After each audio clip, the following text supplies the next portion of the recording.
Hello, VOD watchers. Good to have you back for part 15 of Cyberpunk 2077 with a therapist. Part 14 was maybe my favorite episode of any of the Let's Plays we've done this far. If you didn't watch it, I definitely encourage you to, but you probably did, which is why you're here. So thank you for taking the time to come back and hang out for part 15. I hope it is as great as 14 was. I am live at 9:30 p.m. Pacific time. Make sure you subscribe to the channel. Turn on notifications if you ever want to catch it live and be part of chat. 9:30 p.m. Tuesday through Sunday. Would love to have you here. Feel free to leave a comment at some point in the video if there's something that strikes you that you want to share with me. I read all of them. I don't respond to all of them, but I do read all of them, and I love reading them. I also want to make sure that you know that there is a unlisted playlist on my channel of the live runs where you can read chat if you're interested in seeing what chat was saying while we were playing instead of being in the curated playlist. You're welcome to check that out. A link is also in the description. Join our Discord. There's over 2,000 folks in there at the time of me making this video. And make sure you follow me on social media, Twitter, Instagram, and TikTok. Throw a like on this on the video. And also, those of you that become members or send me tips while I'm offline or purchase merch at drmickmerch.com. Thank you very much for your financial support of the stream. It means a lot to me. All right. We've woken up. Got the radio playing. Make sure our volume's good.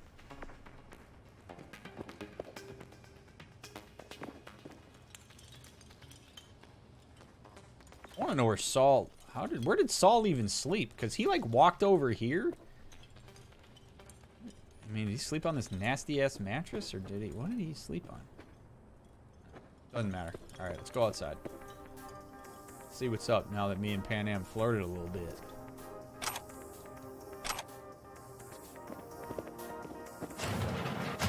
Whoa. Who's alive?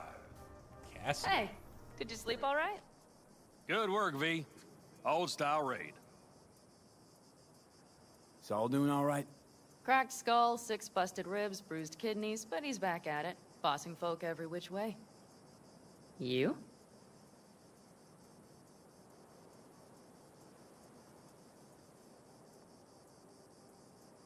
You gotta agree now. Next time, I choose the motel. If there is such a time. Well, I slept like a puppy. That's a cozy shoulder you have there. Thanks. It's too bad I better get rolling in a minute.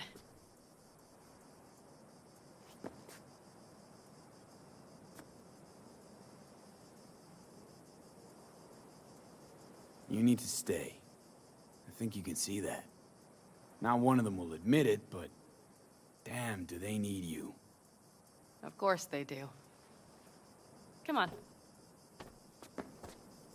So I know that I have been generally against telling her what to do there. For one, I didn't like the first 2 options, but 2, I think at this point we have a little bit of rapport where when she indicates to me that she's sorry to have to go back, right? She's talking about feeling compelled to do something that she may or may not actually be compelled to do. And so if it's pretty obvious that she wants to stay around, I don't think it's a bad thing to nudge her in that direction if that's really what she's saying. So being like, you know, they need you. You could totally stay if that's what you need to do. I see that less as V taking control and more as me saying like, hey, you could stay. Like if you need a little bit of some reassurance that it's okay to do that, if you need somebody to nudge you in the direction of autonomy, that's fine. So I see it as a little bit different. I might be splitting hairs, but I didn't like the first 2 options either. Most times, Saul's views drivel, mongers fear. But I have to grant him this. The Wraiths, the raid, it's the start of something we need to prepare for. Saul will get everything set up in camp. Whereas you... The Raffins wanted to know our roots, right? Well, it's the Aldecaldos' turn. Some recon is in order. One more thing. Your compensation. Please take care of her. She served me well. You're giving me your gun? Overwatch. Putting her in good hands, Panam. I know. So, thank you. Once again. Can I see you again at some point? You know, we had a nice... Hold up. About last night. We don't need to talk about that. I'm just not like that. So what are you like? More like this.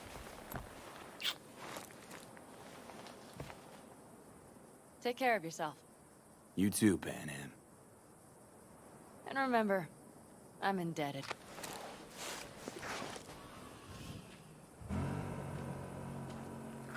Circumstances were different, I'd say saddle up and ride after her. But here and now, just look. Damn hard to catch a girl like that. Only hope you've got is they feel a pang and stop to wait. What's with you? Dunno, a memory maybe. Don't matter. Okay, back to town, V. Headed up to here with this gusty outback.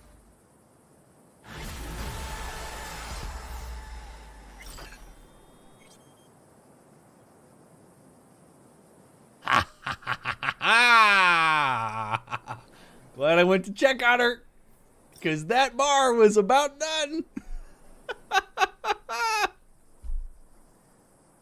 That was nice. That was nice. I liked that. Damn. Because she took control. That's hot, man. That's good shit. Okay? Like, I took a little bit of control, and then she took control. And that's like, damn. Woo. Okay. All right. That's a relationship that could work. Freaking Johnny Silverhand has to pop in here and remind me that I'm screwed. Thanks, buddy. Thanks for... I know you just kind of kissed her too. That's a little weird. But she kissed me, okay? I probably would... if it goes any further, I need to tell her about Johnny, but... Damn it. But, you know, I don't know that I would ride after her. I don't know that I would. I think Panam's the kind of lady... You gotta let her have her space. You gotta let her do her thing. Her engaging with me in that way needs to be partially on her terms. And that was. And it was great. And she drove away. And it was super hot. And I want to drive after her just like Johnny does. I don't want to see Takamura after that. You want to talk about a buzzkill? Needy ass, cryptic, weird Takamura? I don't want to talk to Takamura after that. Alright? I just got to kiss Panam. Takamura can wait. I got some side shit to go do.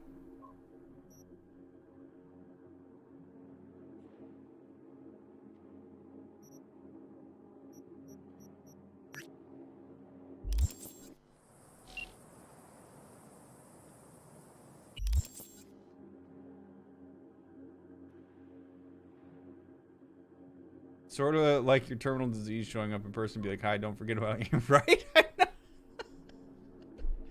It was a cool, okay, all right, because you're here for the analysis. It was a cool exchange.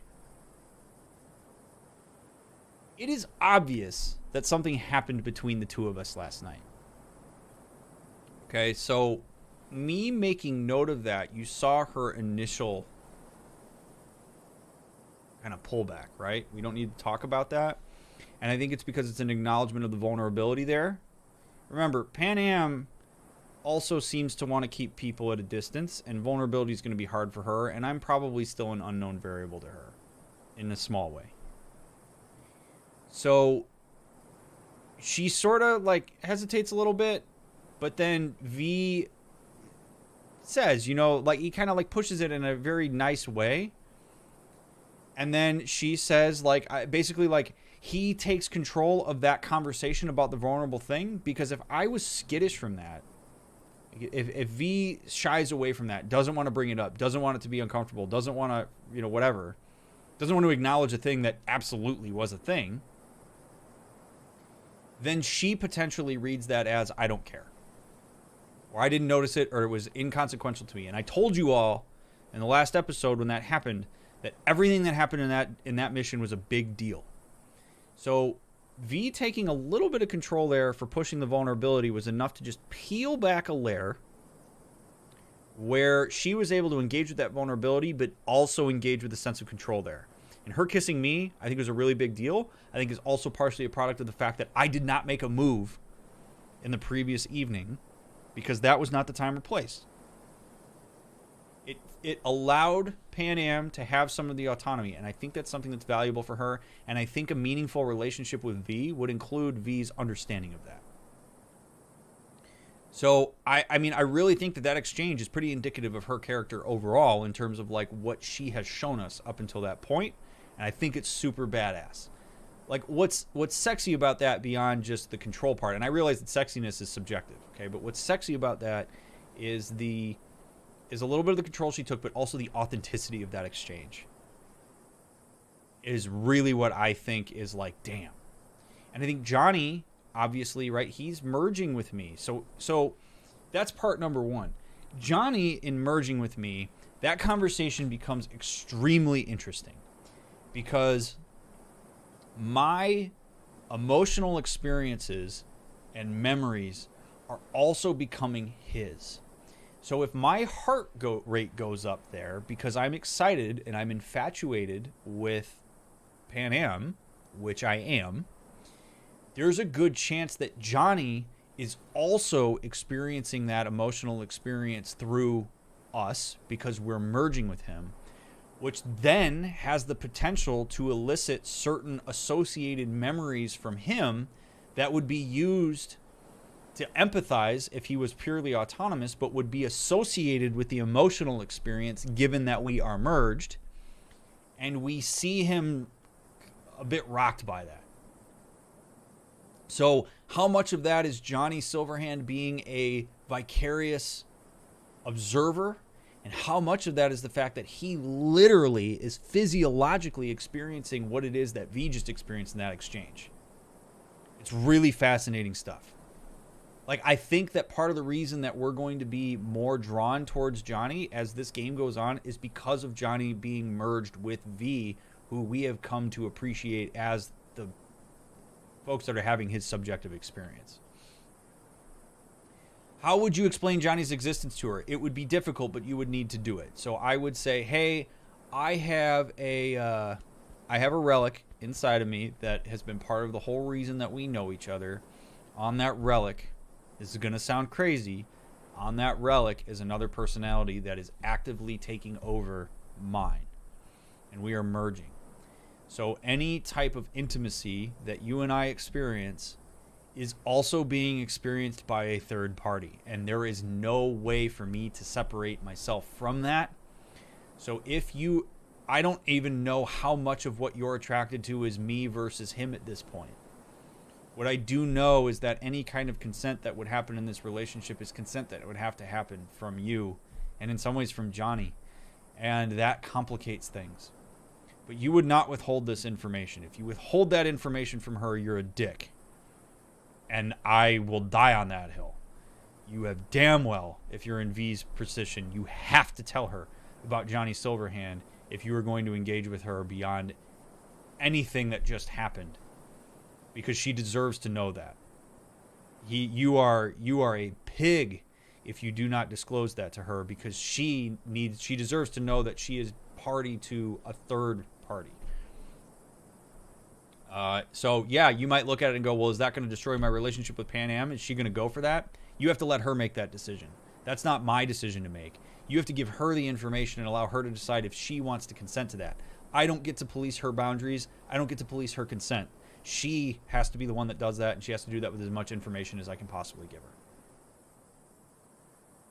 And that's just how consent works, friends. This has been Consent with Dr. Mick. But it's impossible to know how much of me is me and how much of me is Johnny. And that's... Why am I walking so slow? It makes these types of exchanges incredibly tricky.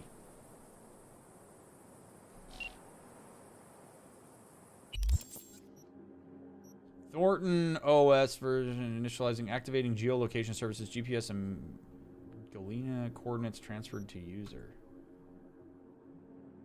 Okay. Alright, well, let's go take a look.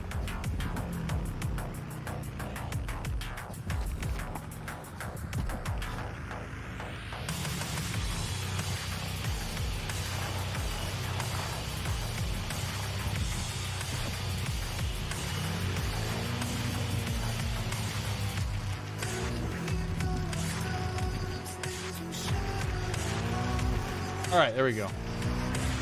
You just picked up like a 100-pound gun? Well, actually, that's a good point. Am I over encumbered?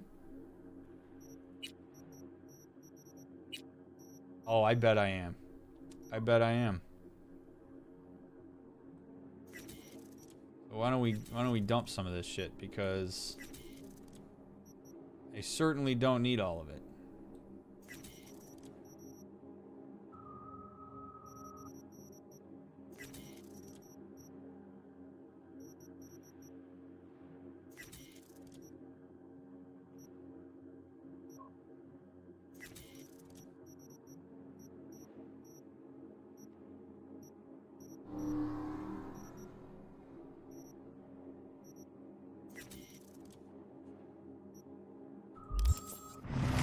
Okay, now we're good. Now we're good. Possible.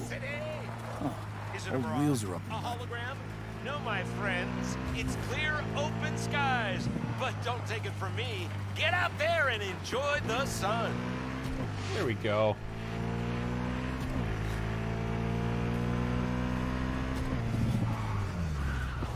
Whew. Look at all this garbage, man.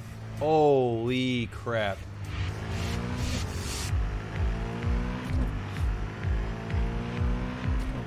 This car is not far away from here.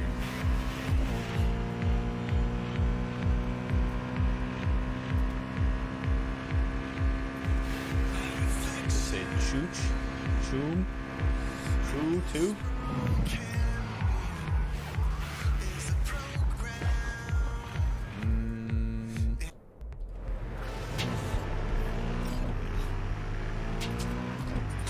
Go to the indicated location. Here we go. So here's food for thought. Do you think anyone still gets named Eddie these days, or is that just like naming your kid Dollar? It's a great question. I was more worried about if people are naming their kid Choom, but that's a good question. I don't know, actually. I think it would probably be a little weird. Hey V, I have some new work for you. A certain item needs to be salvaged from the landfill before some gonks chop it to pieces. I've attached some more details for you. Okay. Oh god, Chip's acting up. Thievery. Retrieve data from broken training bot. Warbler Lake Hazardous Waste Facility, Anderson Street. There's this kid, folks call him Joe. Red Joe. Now, this Joe kid has talent. Knows his hooks and jobs. I swear he could knock a horse's teeth out. Point is, kid's got what it takes to go pro. Problem is, coaches aren't easy to come by in the Badlands. But lo and behold, word is a next-gen sparring bots landed in a scrapyard there. Still in working order. That's city folk for you. Second a piece of tech glitches, it gets tossed out in the trash. Soft included. Ah, shit! Anyway, back to the bot. Find it and download its software before they recycle it into metal straws or whatever it is Night City people like. P.S. And one more thing. The guy that runs the landfill, watch out for him. Real piece of work. Oh, that's fine. Of course, my chip's going wonky. Johnny. Boy. Just barf over here or something? Give it a second. Oh, man. This would be brutal for me in real life. I get motion sickness so bad. Okay.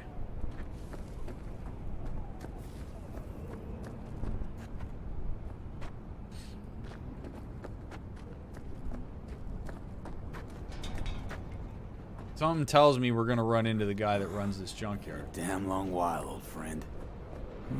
Let's see what we got here. Hey!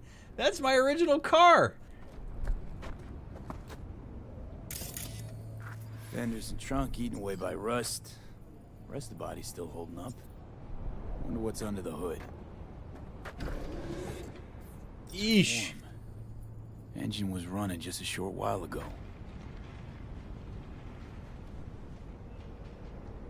New coil, plugs. Somebody's clearly been tinkering with the camshaft. What's this now? Someone cleaned the cooling fan. Filled up the brake fluid. Except... with water. Yikes. Huh. New, but used. Salvaged from some other junker. Alright, seen enough. Hey, what the? Hands off off my car! This is my car. Well, that's probably your car. You're probably right, but I'm gonna give you a hard time about it. What? No, it's my car. No, why would you leave it rusting in a yard? Because it broke down, and I... And you abandoned it, and now, out of nowhere, you remembered you'd left it. Likely story. This last week, I've put in sweat, smarts, anything to get this heat running. Should have started with the step motor. Would have been quicker. Says who?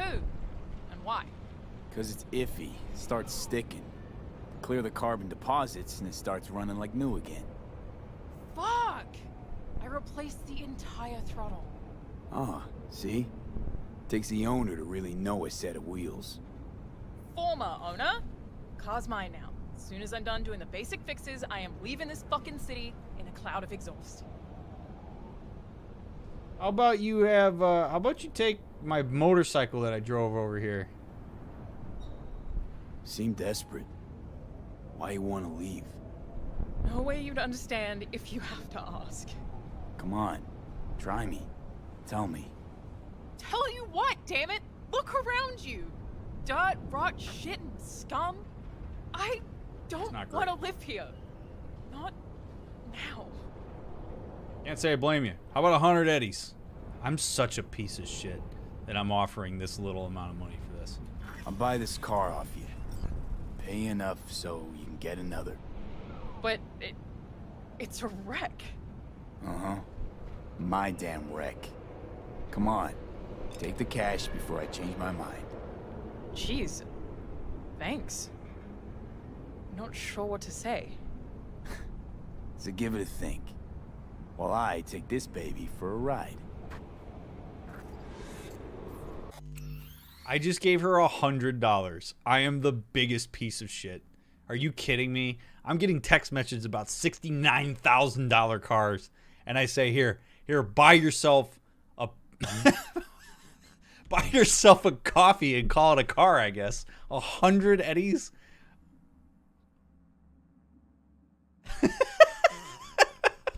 God. Oh. My nostalgia ride. The nostalgia whip cost me $100, and that was apparently good enough for her. Yikes.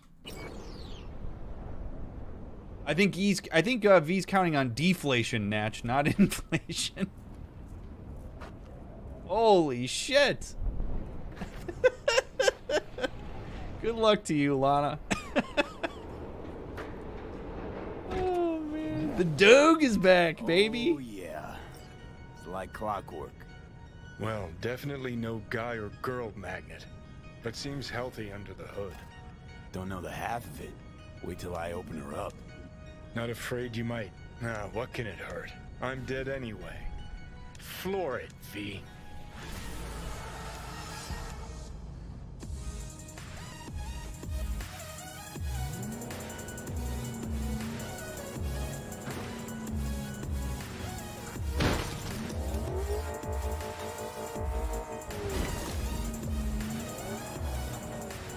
You should just take the motorcycle I came in on. I just traded with you. Just take the motorcycle. Oh man, this thing handles so nice. Alright. Alright, feels good. Alright, what are we doing now? Meet Judy. Oh yeah, Judy.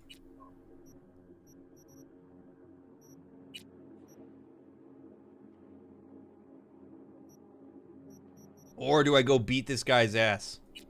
Let's go beat this guy's ass. I just got kissed by a girl. I'm ready to go kick some ass.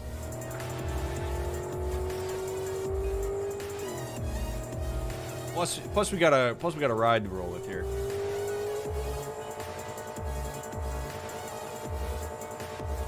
Also, I love how I'm just redlining it.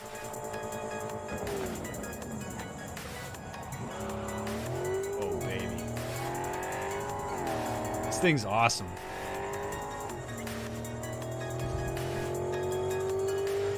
What's up, brother? Good to see you.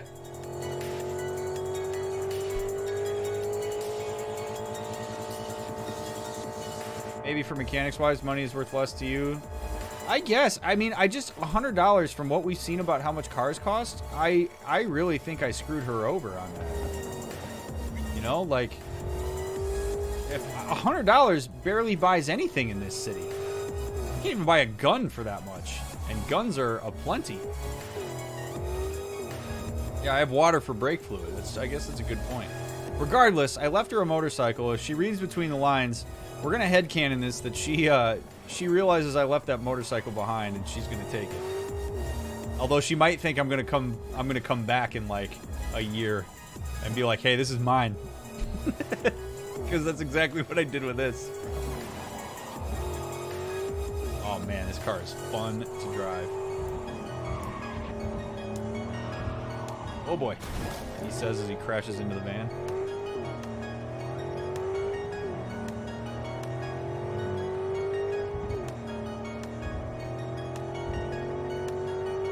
Regardless, I offered $100 and she took it. So I feel kind of crappy about that. Like, you know, it gets into this whole conversation, right? Like, who's at fault there? Is it me for lowballing her, or is it her for saying yes? And I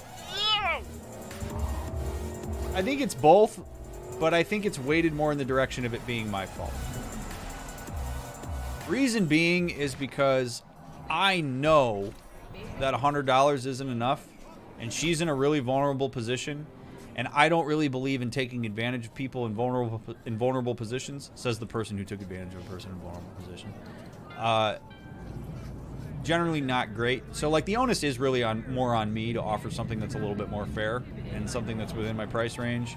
I'm not really into blaming her for taking the deal, given that she was desperate. Terrible guns you can't reload, but still, it's true.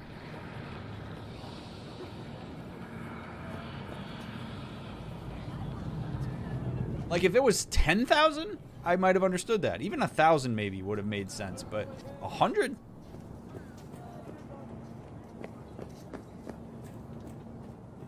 Alright, let's beat this guy's ass.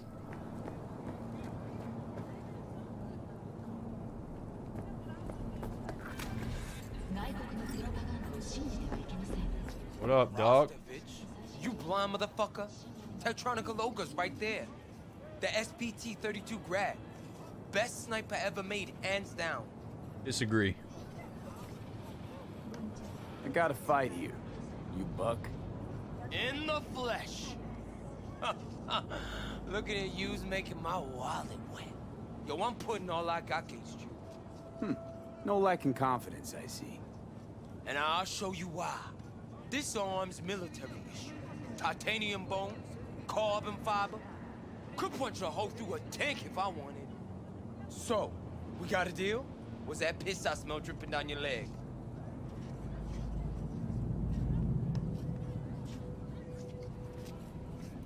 Man, it's really interesting that people. What an interesting line psychologically, right? Like, he has this modified arm that's got all this titanium and stuff, and it is part of his body for sure. But, like, do we appreciate that? Given that you could, like, pay for it? I mean, I don't... it gets a little weird. Like, that kind of modification is like, okay, it's cool, but if we're going to fight, is that fair?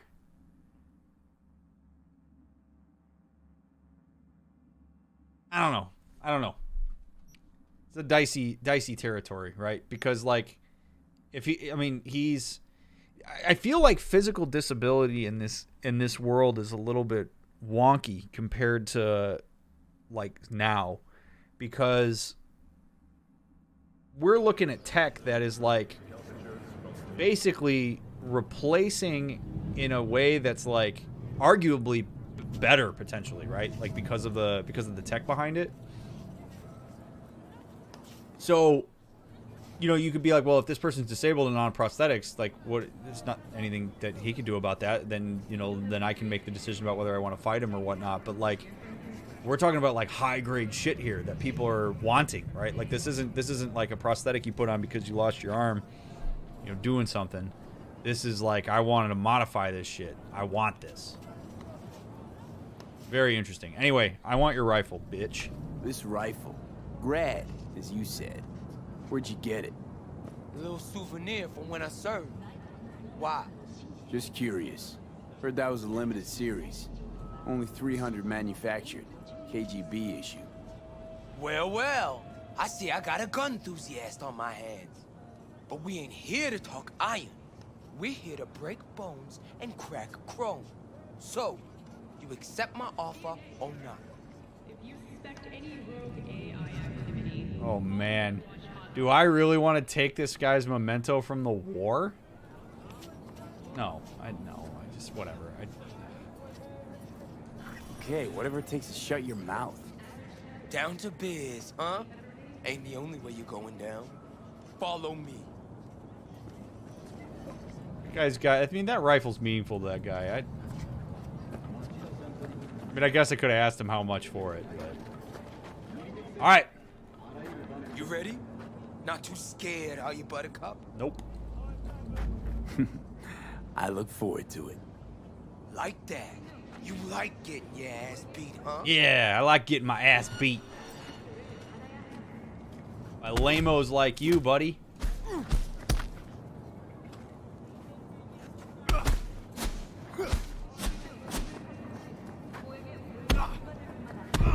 Whoa! Like I thought. Took you for a marshmallow. Let me know if you want a rematch. You make a great punching bag. Danger on that one's moderate.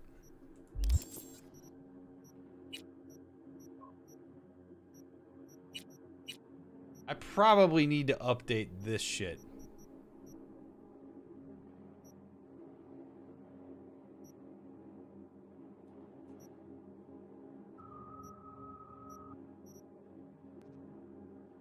Because, like, I just got my ass kicked. Later, buddy. Maybe later. What? Shaking in your boots? Ain't no surprise. Yeah, you won fair and square, buddy.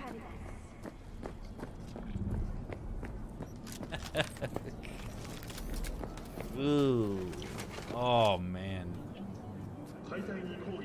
Sniper is really neat. Where's my car at? Here's my car at.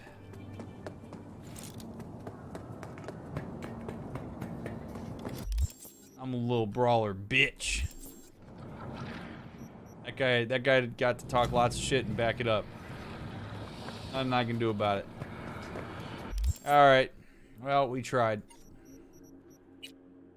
Win some, you lose some. Let's go talk to Judy. Of course she's that far away.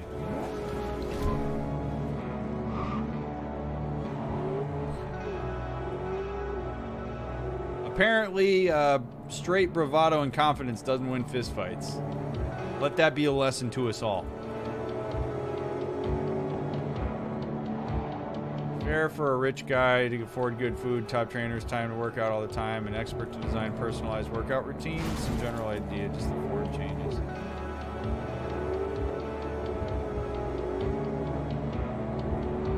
Interesting point. I don't know, it's just like this kind of stuff in Night City is a little bit different, right? Like you have all these modifications. You know, at what point how do you establish fairness? You know, like in sports like boxing, right? Or UFC, we establish fairness by weight. You know, do you establish fairness in a fight by percentage of implants? Do you, like, I can't even fathom how you would determine what makes a fight a fair fight. But I guess really it comes down to the informed consent on the fight. Like, do you know what you're getting into? And he was pretty open about what I was getting into. So, I mean, to his credit, it's not like he held back. It's not like we started fighting and then he pulled out a switchblade. So, I do have to give him some credit for that.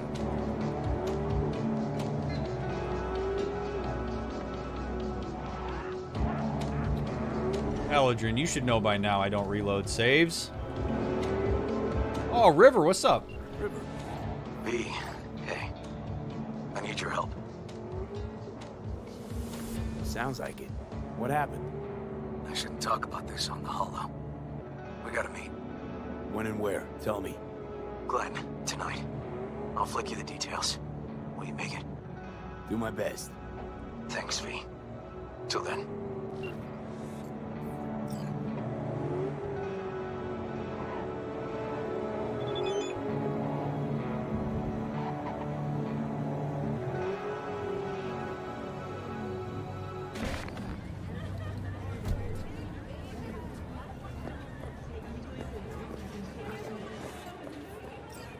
All right. You're about to know my wreck. Meet Judy in the Clouds Terrace early morning. Well, I wouldn't call this early morning, but I'm guessing we're going to be able to stand around. So. Ahoy, sea dogs! Set sail for flavor with Capitan Caliente's world-famous tacos. Now in real... Cars like a dune buggy made love to a Jeep and then trained its whole life to be a tank. It's pretty great. Your taste, their pleasure. Bowdy dog.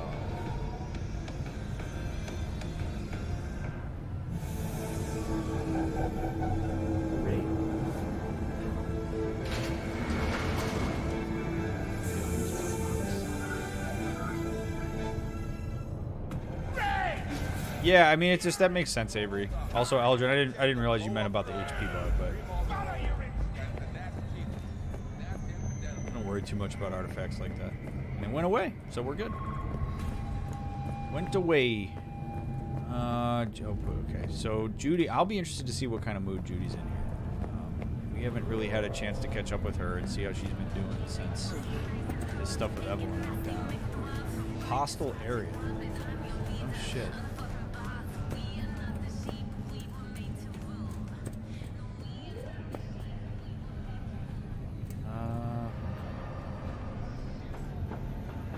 Ladder. Good. After having radon. Who's this? Jefferson Oh, shit. Hello, V. Jefferson? Listen, I need your help again. Matters private. Sure. Okay. What's it about? Not on the holo. Come by. I'll lay it out. Explain everything.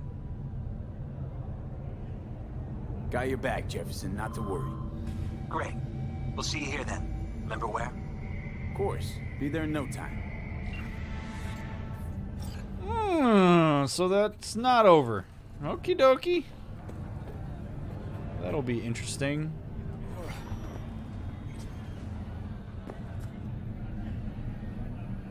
Let's have a little seat here. Take a little nap. Take a little nap. Sometime later. Oh, Judy, what's up? Hey, V. Thanks for showing. You're welcome. Talking with Myko's like a game of 3D chess. Don't let her derail you. Some deets about her could be useful when I talk to her. Don't you think? No. Leave the talking to me.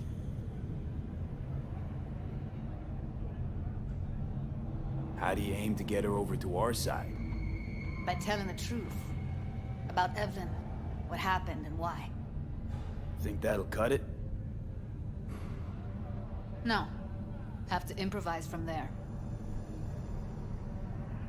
So, in brief, I'm just here as your hustle, right? Never said that. I just know the woman better. You seem a bundle of nerves. I've a mind to kill the bastards with my bare hands. So yeah, you could say I'm a teensy bit nervous.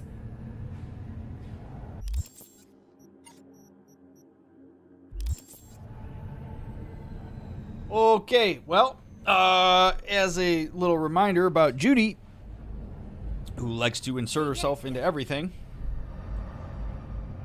she tends to be a bit unpredictable.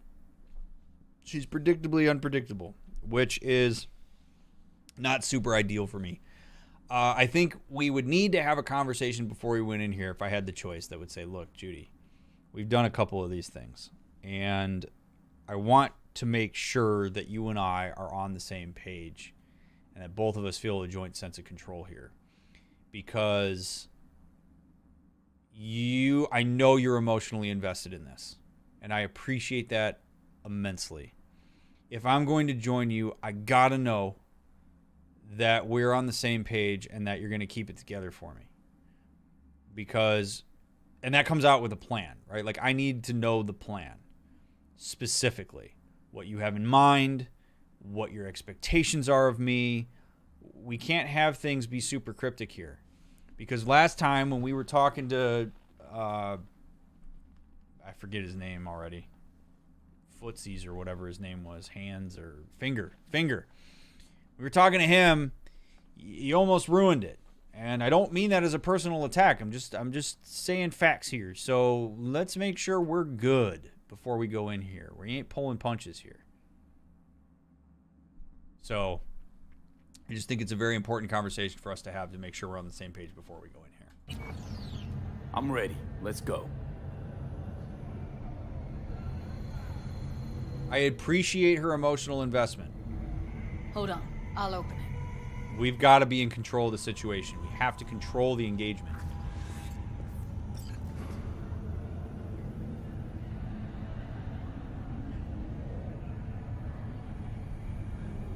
A lock like that? No way you cracked it open on your first try. You know how to get around their systems? Appears so. Was hoping they hadn't run any updates since I left. Looks like I was right. Easy as paella. Love me some paella. All right, you want to go get some? Okay, all right, focus, Ryan. Howdy! Judy Alvarez. I'd say it's great to see you, but I've never been one to lie. Also, I never like surprise parties, as you know. Yup, bet I even know why. Thought you'd hit rock bottom when you joined the Mox. Guess you've managed to stoop even lower now. Consorting with a common thug. Yes, V. I mean you. Control the engagement. Sounds like I left a mark on this place. Good. If by mark you mean buckets of blood, then yeah, congrats. Came to Clouds for info. Left with info. What happened in between is what happens when people refuse to work with you. Ever heard of a little something called compromise? Should try it sometime. Compromises take time I just don't have. Just what exactly are you after? Gonna go and harass another doll? Judy has a proposal. About Clouds. Wanna come back? Done. Always valued your skills, you know that.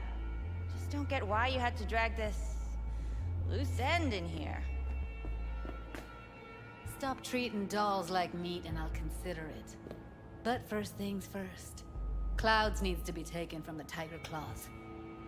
Okay, look. It's clear what happened to Ev was traumatic. Huh? I was convinced you didn't know. That girl was asking for an unhappy ending. I was just surprised it took so long.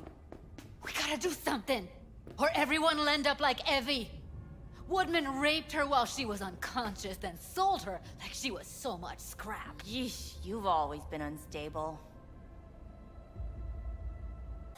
Oh, what a move. What a move. So, tensions are high, agendas are different, and there's history here. So, now I am on the back burner here because I don't know all the historical context between the two of them. I know what happened with Evelyn because I was there, but beyond that, like, I don't know the history of these two. It was a really solid move on her part in trying to control the engagement. That's what this is all about. It's all about power and control. When she says to Judy, basically, you've always been one to fly off the handle. You've always been one that was very emotional and irrational. That's a shot that is designed to throw Judy off kilter. Because now Judy is going to probably want to defend her ability to stay calm in order to look calm in this engagement, right? Like, it's basically forcing her out of whack to get Judy to overthink this situation. Judy, we would hope, would let this roll off her back because she could recognize it as a vie for power and realize that to defend herself is actually going to diminish her power in this engagement. And instead, she could say, yeah, sure, I can be, but this isn't one of those times. And that ownership of it with the follow-up is the counterpunch that I think would go pretty far here, because they're both posturing right now to see, where are you going to crack and how emotionally involved in this moment are you? And it's also, yes, it's designed to invalidate what Judy's saying, right? Like, you're just being emotional, which, by the way, is something women hear all the time, especially from men. It's not great. Okay, since you seem more reasonable, care to explain what this... Ooh! So, and then another move. So she says to Judy, you are not reasonable. You fly off the handle. She looks at me and says, you being the more rational person. We're going to break this down, because that is more of a message that is being passively sent to Judy than it is an active message being sent to me. So it's designed to unbalance me and Judy's relationship.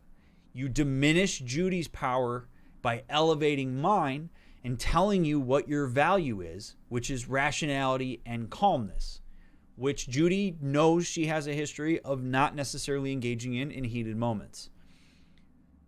That's going to piss Judy off, because Judy likes to be in control, as evidenced by how often she inserts herself into situations. So that move is less about the dyadic relationship between me and her and more about sending a message to Judy and then getting us off kilter, because if Judy gets pissed that I'm the one that's being engaged with, now Judy and I have beef, and now she's unbalanced not just Judy, she's unbalanced the relationship between me and Judy. This is the kind of stuff that is important to prep for and understand as it's happening, because we can leverage that appropriately and understand that that's what she's doing. And I can either back Judy up here, which would be the ideal, to say, nah, you can keep talking to Judy about this, right? Or I keep in mind that Judy's going to be watching this interaction, and I need to work ways in to back her up and keep her included in this, because for as long as Judy is included in this other woman's going to be off kilter. It's all of it's gain power, undercut power, and it's just a game of trying to do that. And that's what Night City's all about, which is why we are analyzing it in this way, because this is a very deeply important dynamic in this entire context, not just in this dyadic relationship. He's about? Hey, waste of time. Cloud's employee took advantage of Evelyn. Judy's proposal, give it some thought. I'm going to back Judy up here. So? Judy's idea. Think about it. It could work. Well, Jude. See, you found a true and loyal fan. Right? So she takes a shot. So the other thing that you need to understand about this is that probably here, she's going to take shots when she feels threatened. We come in here, we barge our way in, she's on the rears, and this is a person who's showing us that her response to being on the rears is to come out swinging, which gives us really good information to know when we've got her, because if she comes out swinging, it means she's threatened. If she relaxes and settles down, it probably means that she feels like she's in control and we've completely missed the mark. So me deferring to Judy here made her uncomfortable, and she took another shot at Judy. Well, you got a loyal little puppy here, which is trying to take a shot at me and undercut my autonomy, because if I'm engaged with my autonomy, that's pretty powerful, and to try to unbalance this entire thing. It's the tact on what this lady's doing, whether she knows she's doing it or not, is pretty impressive in terms of trying to harness the control of the engagement. No! It's a waste of our time. Oh, that just glitched we'll get up. by without her. Jude, be sure to give me a call once you're done mourning and want to get back to reality. God damn it. And so you don't think I'm brushing you off completely, Forrest will be on the maintenance level in a couple minutes. Well, that's not the dialogue option I wanted, but that works out. I'm not your enemy here. And I didn't ask for your opinion. You picked the wrong side, Maiko. I'll be the judge of that. Let's take some parting shots here. Damn it. I wanted to tell her what happened to Evelyn, because I do think at the end of the day, that would appeal to some sense of empathy. And me saying we're wasting my time is not what I wanted. But I'm going to take this $51 right out from under your nose as reparations for my bad decision. Okay. Have a fabulous day. And play on your computer, too. Hey, Martha, thanks for the date. You're a nice girl and I like you, but it's just not going to happen. Please don't take it personally. It's me. I realized I'm not ready for a commitment yet. Cool. Dear Mako. Welcome to the elite service of Heart Solutions. As the sole service provider on the market, we take what we do very seriously. We know that time is money for our clients. That's why we guarantee you will find the right person within the next 90 days. If your future partner does not meet your expectations, we ensure a full refund. In order to help start your journey, we'll send you a questionnaire that will allow our algorithm to choose the best person for your date. The third time... Wait, from Judy to Mako. This is the third time I'm telling you, take back your precious sweaters. I don't have space for them in this substandard mediocre unit. Lacking that doesn't square with your ambitions. So they dated. Might as well just send over one of your bimbos that keep circling you like flies. Otherwise, they're going straight to recycling because I can't look at them anymore. It's amazing how shitty your taste was. Clearly, it wasn't just a gonk, but blind too. From Mako to Judy. And I asked you to give me a bit of time to think about things and to give yourself a little time to cool down. I don't care about all that stuff. You can toss it out, but I'd like to come over and talk anyway. This all escalated so quickly. I feel like in a way it was a misunderstanding and maybe we brought up too much too quickly. It doesn't have to end this way, and even if it does, it doesn't have to be so all of a sudden. Okay? As far as I'm concerned, we're done talking. I've already buried it, and no way am I digging it back up again. Not with you. You're just doing what you always do, buttering me up with promises you don't actually want to keep. Just tell me when you're coming, and I'll leave a bag with your shit in front of the door. Don't ring the bell or not, because I won't answer. Telling you ahead of time just so we're clear. Okay, and I'll just tell you this. Toss that shit out the window. It's trash. I don't give a shit about any of it, and I'm not coming. Nice, you can afford to do that. I guess that's what you do with everything. Throw it out like trash. No remorse, no regrets. If you find any of my shit, feel free to hand it to leave it on Jig Jig Street for the people who need them. As far as your clothes, you could get jumped wearing this, so I'd rather just burn it.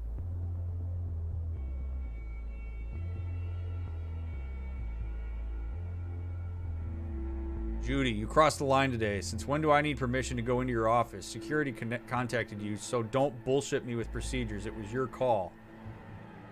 Mako, just cool down and stop throwing a fit or you'll get both of us in trouble. I have to keep some semblance of professionalism, which you've clearly never had to deal with. Yikes. Cost me an arm and a leg, but I managed to elbow my way into a better position. Don't think I can't lose it all just because of a little carelessness. One little slip and they'll toss me into the hole I'll never crawl back out of. Now you suddenly care about rules and appearances? Where were those rules when I tweaked the stats on the doll chip so you could jump up the ranks? I didn't just do that for your career. I did it because I wanted things to change. Only change I see is you becoming self-obsessed and lacking any conviction whatsoever. While everything else is in the way it used to be, you seem to be doing A-fucking okay. That's your perspective, but I see what's happening on the ground. Change is happening. I really don't understand why you can't just trust me. It's not like I started out wanting to manage this place. Don't you know I'm doing this for us? I'm thinking about our future. Thought that would be proof enough of my commitment. Looks like for some reason it pisses you off. Sue me, I guess. Jeez. Congrats, Mako. You've ascended and left me back here in the real world. Seems our perspectives don't align anymore. It's so obvious now that all this ambition you went on and on about was really just you wanting power. Shame on me for not noticing sooner. I didn't think it was possible to hate this city even more, but you went and did it. Got yourself chewed up. I just hope when it finally spits out, there's something left of you, the old you. Oh. Boy, we could do a whole episode on this email exchange. Took my work home because that sleazeball was standing over me the whole time watching my hands move. Fuck did that shithead think? That I'd clip some cables? Anyway, gotta go back still today and set it up on the spot. I'd really just rather just come back home. I miss you. Why don't you swing by the office? I don't have much going on today. Maybe we could think of a way to wind down and reward your hard day's work. The bartender bought me a few bottles of champagne upstairs, not the shitty kind. Some TC shindig. We could have our own private event, just you and me. Why does she come to see you so often? She couldn't have just left it for you? If it was me, I'd have sold it for some extra scratch. After all, tigers don't drink your average piss. Look, I don't know what she wants, but I don't believe in that just being nice bullshit.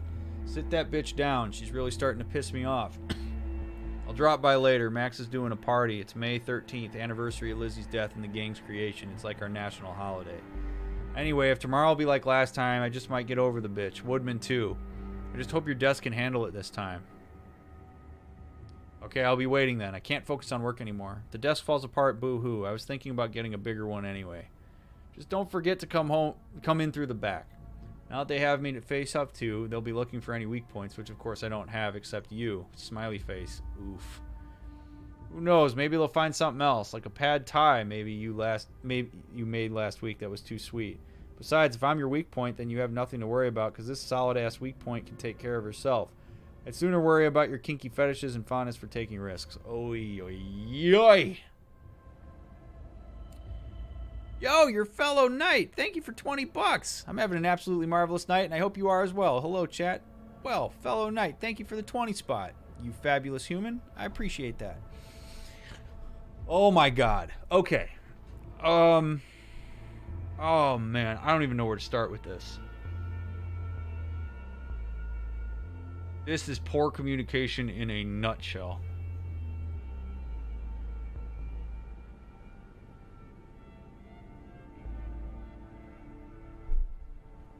Okay. Well, their exchange makes a little bit more sense. So, God.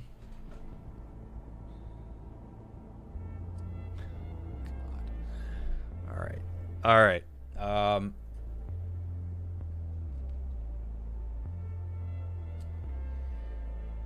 When people engage in romantic relationships in life, there's a lot that happens. You have the entire history, relationship, family, friends, an entire relationship history of this person. We're talking about monogamous relationships here. It gets compounded with poly, but same thing applies. You have person number 2 with the entirety of their relationship history. When you have a relationship, whether you want to or not, you learn things from it. Things happen, things don't happen. Sometimes you're able to have communication about it and learn a little bit more about it from the perspective of the other person. Sometimes you're left to fill in the gaps. The earlier on in your development you are, the more likely you are to filter those gaps personally. Okay? So when you have two people that collide into a relationship, you bring all of the learned experiences and perceptions of prior relationships into the current one.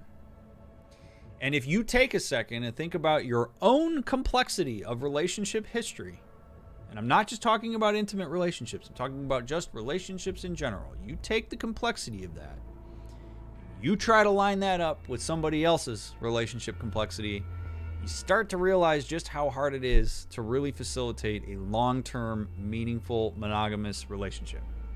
And you then start to understand why it takes so much work. So, that's a little bit of context. Now, there is emotion that comes along with the process of coupling. Intimacy stirs up vulnerability. You don't really have intimacy without vulnerability.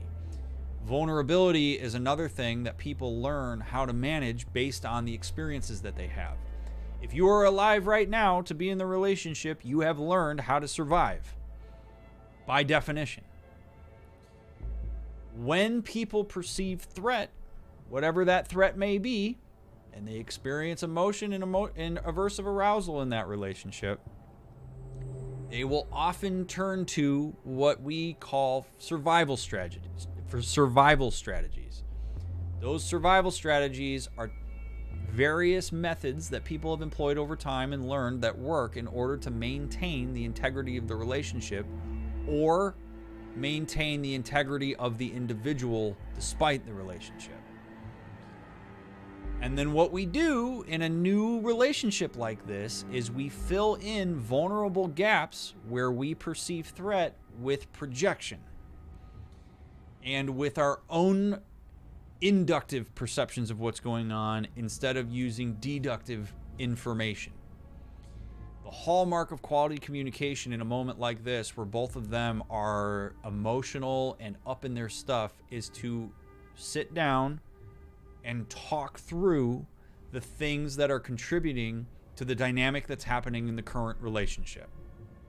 Okay, so where is this coming from? I noticed that when I shooed you away when we were at work, that seemed to really hurt you.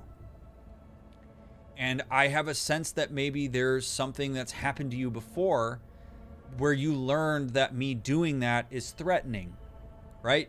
Because Mako may not perceive that as threatening at all. That may just be something that happens in a relationship, and it's really no big deal because it's just me exerting a boundary. Where maybe Judy got brushed off multiple times by a former partner or by formative relationships, and as a result, that's intensely vulnerable to have that happen because it means she's being cast aside and it means she's no longer worth anything. And remember, what we know about Judy is that Judy likes to insert herself in everything, so if you shove Judy away, she's not going to like that because she's not involved anymore.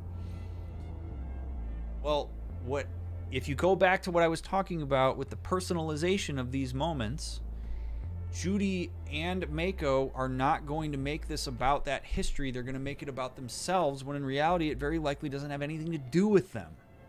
We want to be able to approach that with curiosity.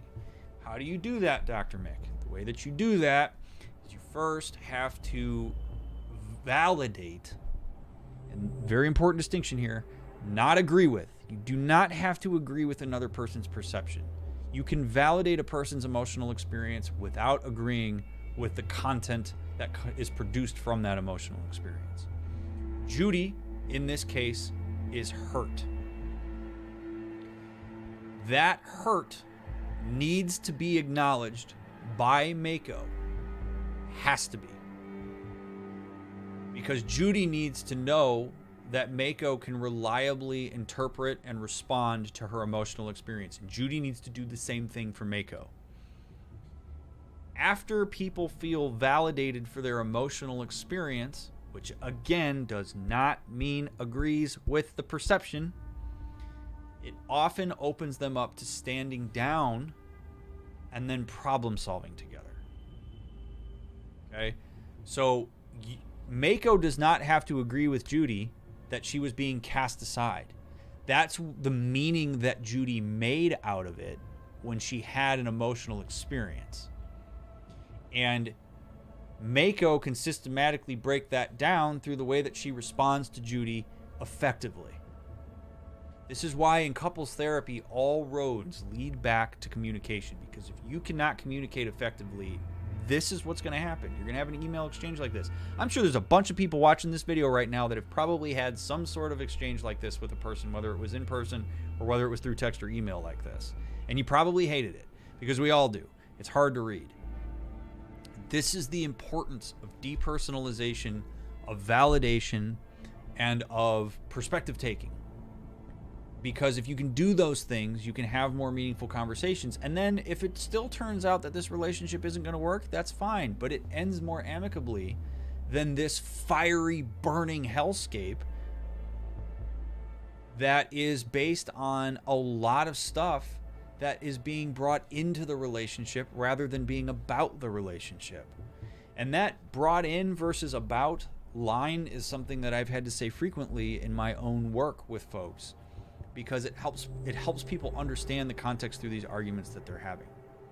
So they're slinging mud at each other, filling in gaps with a bunch of assumptions as a way to save face, as a way to protect themselves from each other. Because my perception of what you're doing means that you have taken my vulnerability and stomped on it. And that isn't necessarily true. So this is very complicated because of the fact that there are so many dynamics happening here, and you have to be able to drill down to, are the two of you open to talking about the things outside of this relationship that are maybe contributing to what's happening now, as a means to depersonalize this, because I don't think this is about Judy and Mako. I think this is about stuff that you guys have experienced before, that you're vulnerably in this relationship and are worried could happen again.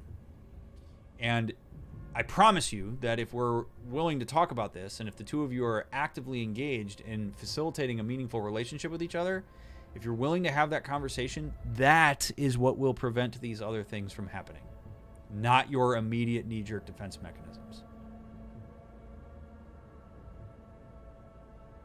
Capiche? That's the best I can do with this. Like, I could break this down line by line, but I don't know that that's going to matter, because it's all going to come back into that filter. It's brutal, man. Relationships are hard. They're hard. They're passionate. You know, when you start opening yourself up to somebody, if you want to facilitate intimacy, it means vulnerability. And people have different orientations to vulnerability. And they have different ways of trying to survive that vulnerability. If you look at it from an evolutionary perspective, and you also look at the physics of an argument or of an exchange, it starts to make it a lot easier to understand what it is that's happening, rather than making everything personal. It's all about me. It's all about what I think you're doing to me instead of what you're doing. It's listening for intent and validating impact. End rant. I have no idea what Sean's going to do with that, if anything. That'll be fun.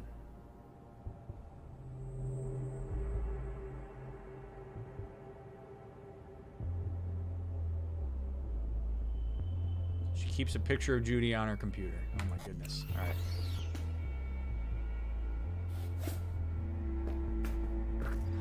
That went smoothly. Kinda wish Judy would have told me about that. Kinda wish that before we went in there, Judy would have said, "Hey V, just so you know, we dated, didn't end well." Because in that moment, then maybe I, one, could take a little bit more control, and two, we could leverage that. We could leverage it. But she didn't tell me. So, yeah, it was a shit show. It totally blew us off. She totally blew us off. Now, I'm so glad we read those emails. When people become emotionally reactive to things, it's often because it's a core or valent to the core vulnerability. One of the things that we read in those emails that we've established is that being cast aside or blown off is very emotionally taxing on Judy. She has, at every point she possibly could, has inserted herself into the things that we've been doing because it matters to her to be involved. So if you blow Judy off and you talk to her in a way that makes her seem like her availability is either burdensome or like she doesn't matter at all, she is going to get upset. The thing that Judy has to be careful about is to not overread rejection and being cast off as a compensation for anticipated emotional distress. Because we are also biased into confirmation bias on things that we perceive as threatening so that we can get out ahead of it. And we create meaning out of things sometimes as a result of that instead of using the deductive knowledge we have from the given context that we're in. So when Judy says, look at that, she blew us off, it's a window into understanding one of the things that Judy is emotionally sensitive to. It's good information for us to have. Not because we don't have to maybe sometimes cast her aside or tell her to take a step back, but so we can be more tactful about it. We can be more empathic in delivering that message. Hey, Judy, I want you here. I know it's really hard to take a step back. I appreciate so much that you're here. Would you mind letting me take control here, because I think that's for the betterment of our situation, right? It's all good information, and you learn so much by listening to what people say and by looking at how they respond to things.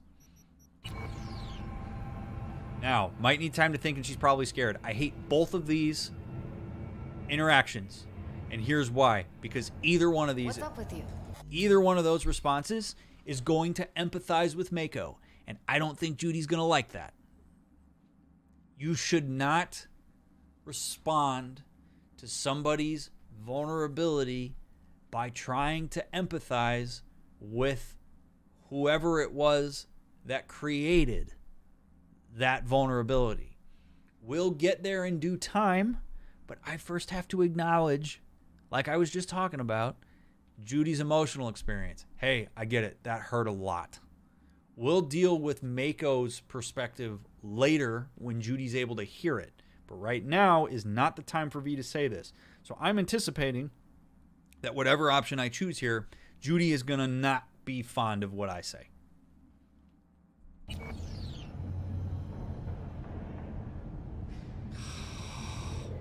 We'll go with the emotional part to see if that connects her more. You know what I think? She's scared stiff. She'd have lots to lose if things went sour. Everything, in fact. So she'll just let things go on as usual?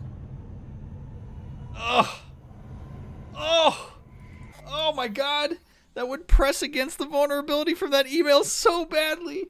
Oh my God, we just read that. That's one of the things that destroyed her relationship. And I just said everything that Mako already said to her.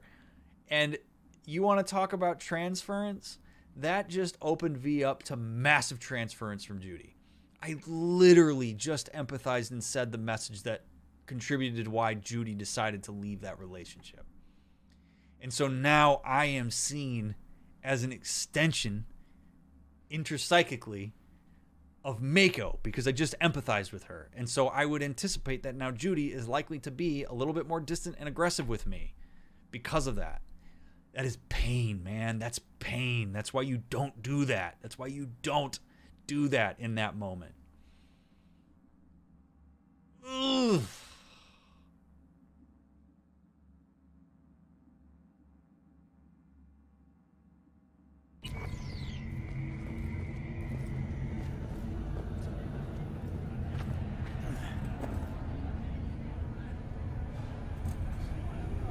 Oh, ouchie, man.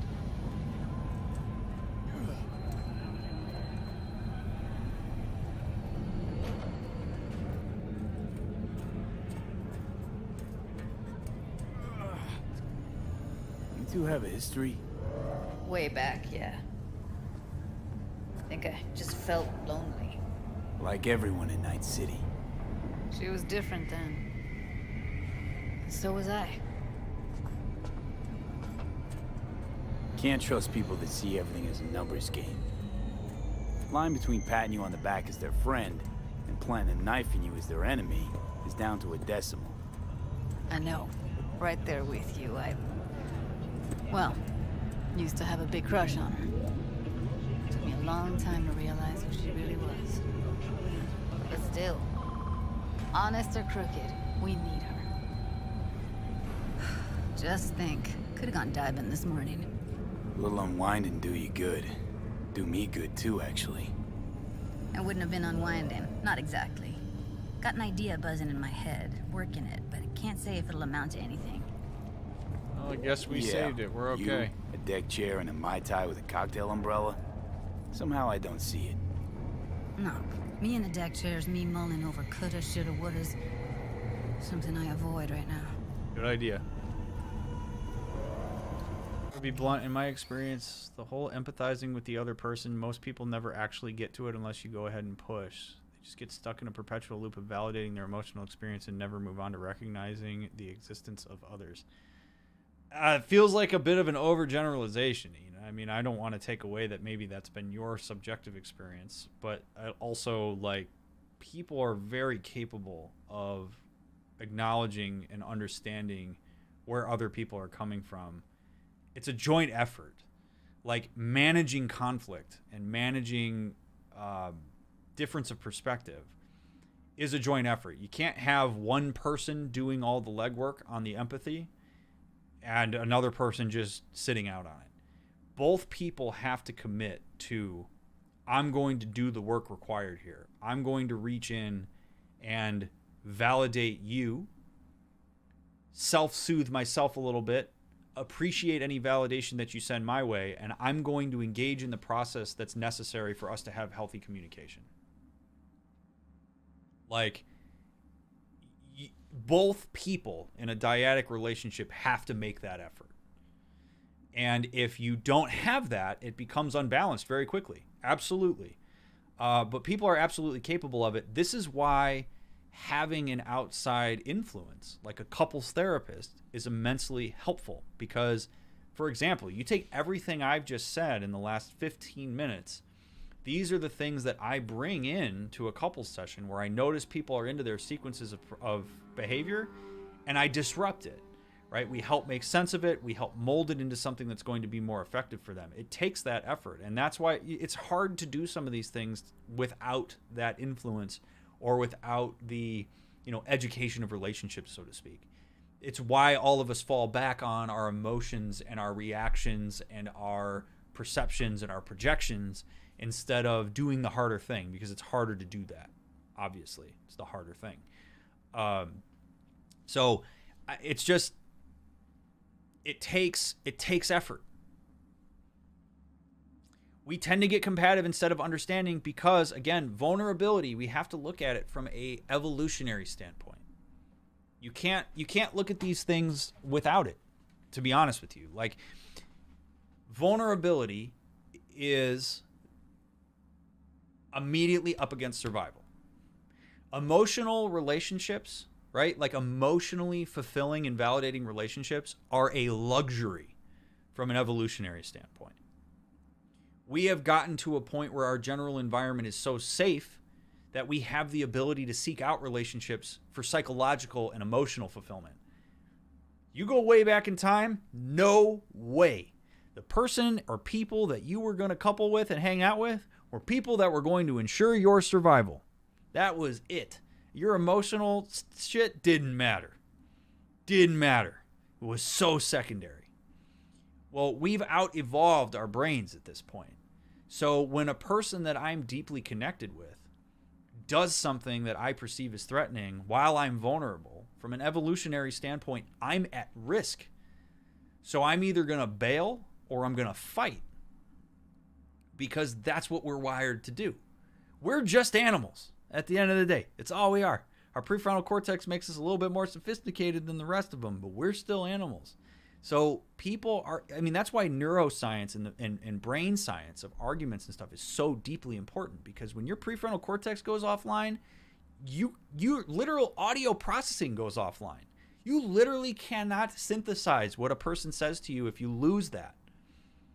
And people like to think that you can. It's why chasing after somebody who's flooded is like the dumbest thing you could ever do. There is literally points where your brain makes it impossible to interpret a message that you're hearing because it's trying to survive. And having some understanding of that brain science makes it easier sometimes for people to stand down a little bit, because it depersonalizes it. It makes it about the biology of what's going on as opposed to like the psychology of it. So there's a lot at play here that goes beyond just, you made me mad. It's, I am legitimately threatened, but I am in a generally safe environment, and this is an emotional fulfillment thing, and so it gets overloaded into some of these conversations that are generally benign. Otherwise, like relative to things. So it's just, we have to look at how relationships have developed over time and put our own relationships into even that context. That, like, it's a luxurious thing to be in a relationship where you are emotionally fulfilled. It's also way harder to find that. There are plenty of people on this planet that you could couple with and you'd survive just fine, but you wouldn't have the emotional connection with.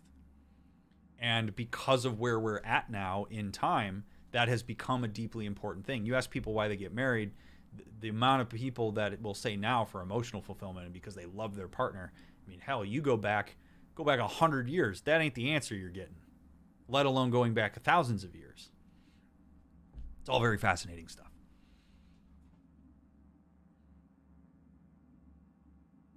So, both ends, gray areas, all very important. Brain wants black and white. Brain wants easy, simple explanations so that it can make a quick decision.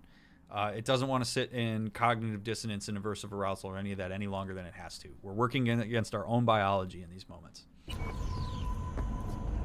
Also, as we walk with Judy here, I'd like to just say, I hope that all of you have been enjoying this episode. Thank you for being here. Those of you that are watching the VOD, those of you that are live, thank you for supporting my content.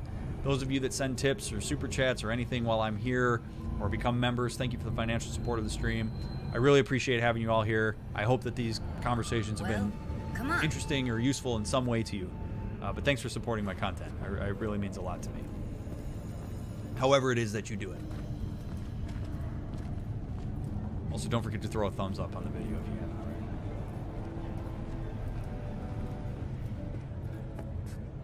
already. Wait a sec. What about Woodman? Well, what do you want to do? I want somebody to unload lead into his face till there is no face. Somebody?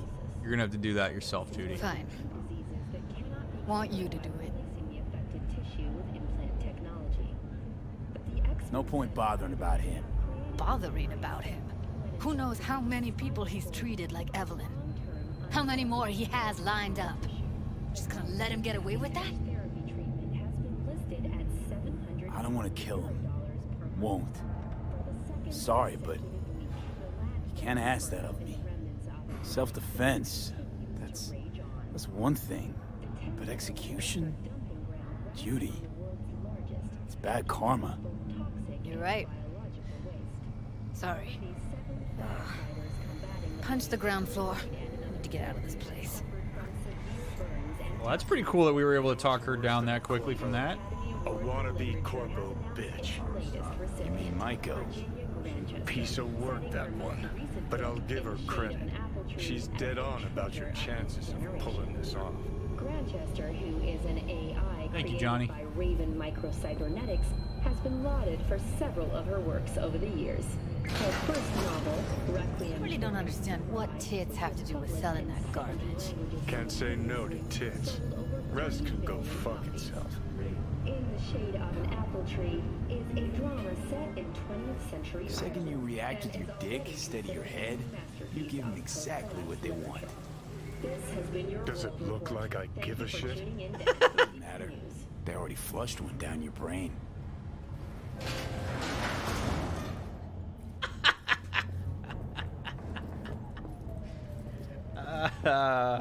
What's the matter? What's going on? It's nothing. Okay, except nothing I can do if you don't tell me. Oh yeah, by the way, something that we're going to keep track of. We're gonna file it away here, chat. Is when Johnny Silverhand wears his sunglasses versus when he does not. There have been a couple instances where he hasn't had them on and then he's put them on. There have been instances where he's had them on from the start, and there have been instances like that one in the elevator where he didn't have them on at all. We're going to monitor that because it may indicate something about his merging with me. I don't know what yet. I haven't fully formulated it, but it's something we're going to pay attention to. Good night, fellow knight. Thank you so much for the $20. Again, I really appreciate it. I'll be right back. I'm going to pee, and then we're going to keep going. Drink a lot of water today.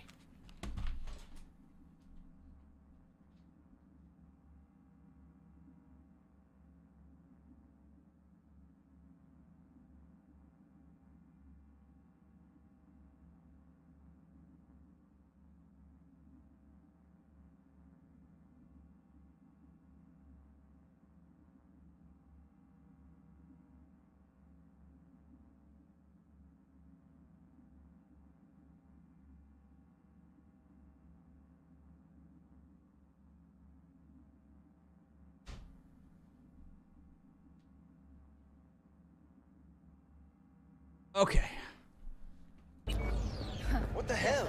This isn't college. You have to think. Screw it with my head. Yeah, you don't have to think in college. No way. Why would you do that?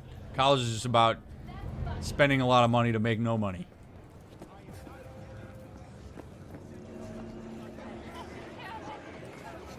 Judy, you're always in a hurry except for when you want to leave this building, apparently, huh?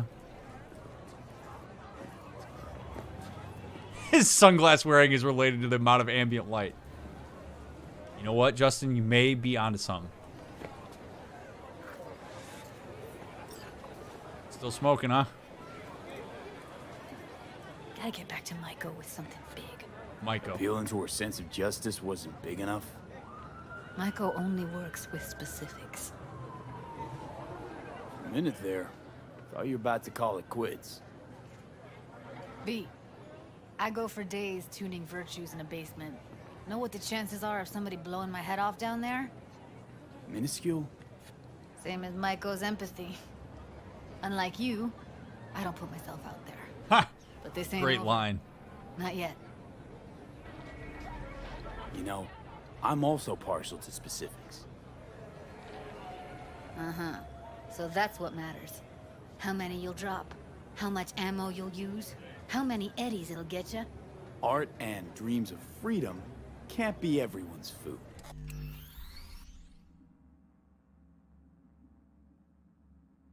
That line shows the difference in alignment to this mission and to Maiko. When I say I want details and I want a plan, and Judy immediately goes to, oh, you want to know how many bullets, how many eddies, blah, blah, blah. She's creating a line where she's basically saying, oh, so you're not as emotionally invested in this as me. And that's a problem. But she's being aggressive about it, I think, because Judy wants somebody to share in the empathy. So this is where it's really important to understand your reactions to vulnerability, because she has perceived me asking for more details as being cold and like attempting to be neutral and impartial. No, I'm just trying to gather information, Judy, because I want to be as invested in this as you are. Instead of recognizing that maybe that's the case, Judy immediately assumes that I'm just here for a quick buck, which is a way to create distance to protect herself from potentially being hurt. Because if she actually invited me in, it would be very vulnerable, and she's been hurt when vulnerable, right? So again, I as V have to depersonalize this moment and realize that her reaction there is not about me. It's about what's at stake here, and it's about her emotional involvement here. So instead of taking that shot personally, I'm going to come back at her, if I could, and I'm going to say, hey, Judy, and I'm going to soften. I say, Judy, I know how emotional this is for you. I understand the importance of it. I care about you. I care about Evelyn. I want this to go well. I'm asking you for more information because I want to know what I'm working with, not because I want to know how much money I'm going to make.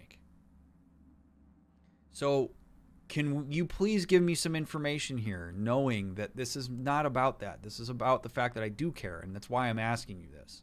I realize that might be a little bit weird to hear because a lot of people have let you down, but I'm here to help you. That would be the ideal response here to that. Sometimes you gotta deal with the dirt. So, what now? Of course, V didn't say that.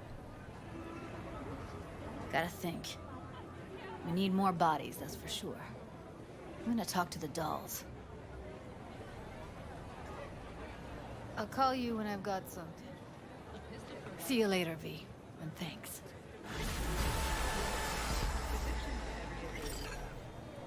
You betcha. Okay.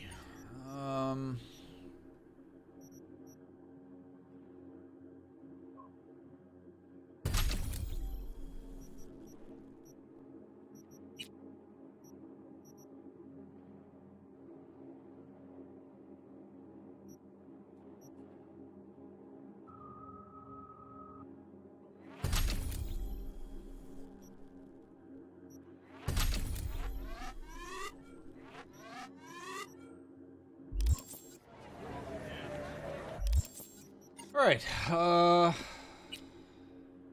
Oh, River. Okay. Let's see. NCPD boy in blue gives you a holler and you come running like an obedient dog. This ain't gonna become a habit, is it? Well, whatever. Sounds like he's got an errand for you, real personal kind. At least it's better than chasing dead politicians. Just do me a favor. Don't get used to it. Well, I would rather meet with River before I meet with Mr. Perales. So let's see what he's got for us here.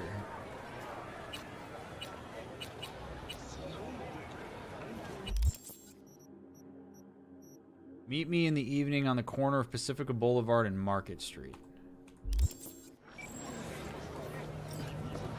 Alright, well, we're at evening, so that works out.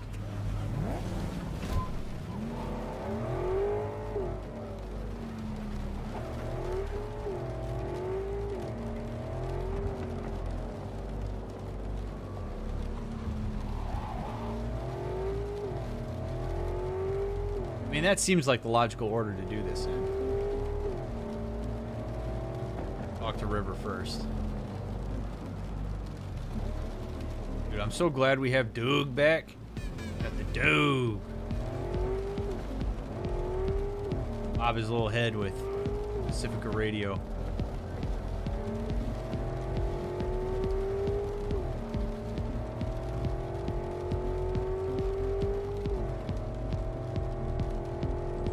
Also, this is like the dumbest little minor detail here. Oh, it is 8 a.m. Oops. Dumbest little minor detail, but I appreciated that. CD Projekt Red actually gave these cars a finite number of gears. It drives me insane in certain video games where the car just continues to upshift. Just constantly. Like, it's like, oh, this car's got 35 gears. Like, I like that it actually stops and then redlines. It's a really nice touch. It is 8 a.m. I didn't even look. I always forget to look at the clock. I forget I have one available to me. There was one time I looked at the clock while we were playing this, and it was the same time as it actually was in real life. And I wondered if, like, it was an actual clock instead of being an in-game clock.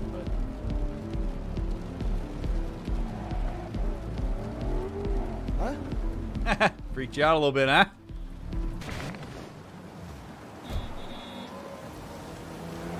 Maybe this rain will some of that dirt off. What are you doing, folks? God, there's so much garbage everywhere. Looks like the place. This is the place. Tick, tick, tick, tick, tick, tick.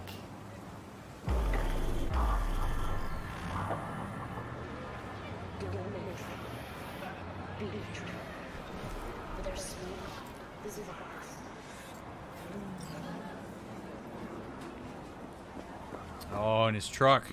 Let's go. The man, a few words, asking me to get back in his truck. How you holding up?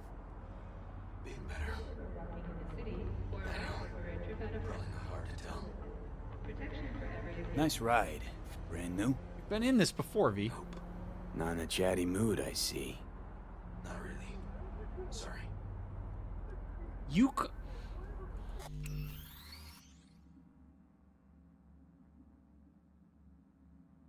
if you are going to initiate contact with somebody, unless you started off by saying, hey man, I'd like to just kind of be around you, but I don't really want to talk much. It's a little weird when I show up here and then River's like, I don't want to talk about it. Dude, you called me. You called me. I didn't call you. Like, what? I don't want to talk about it. So, what happened? You need someone to talk to. Uh-huh. First, take a look. Where there's smoke.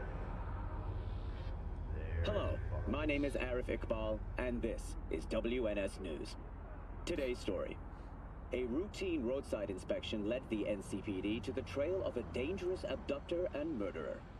The incident occurred at the intersection of 7th and 15th Avenue. The following police footage was captured at the scene. Oh, shit. 1038, I repeat at 1038. Registration 2AA6244. We're exiting our vehicle now. Copy that. Out of the car! Hands up! Easy, officer. Relax.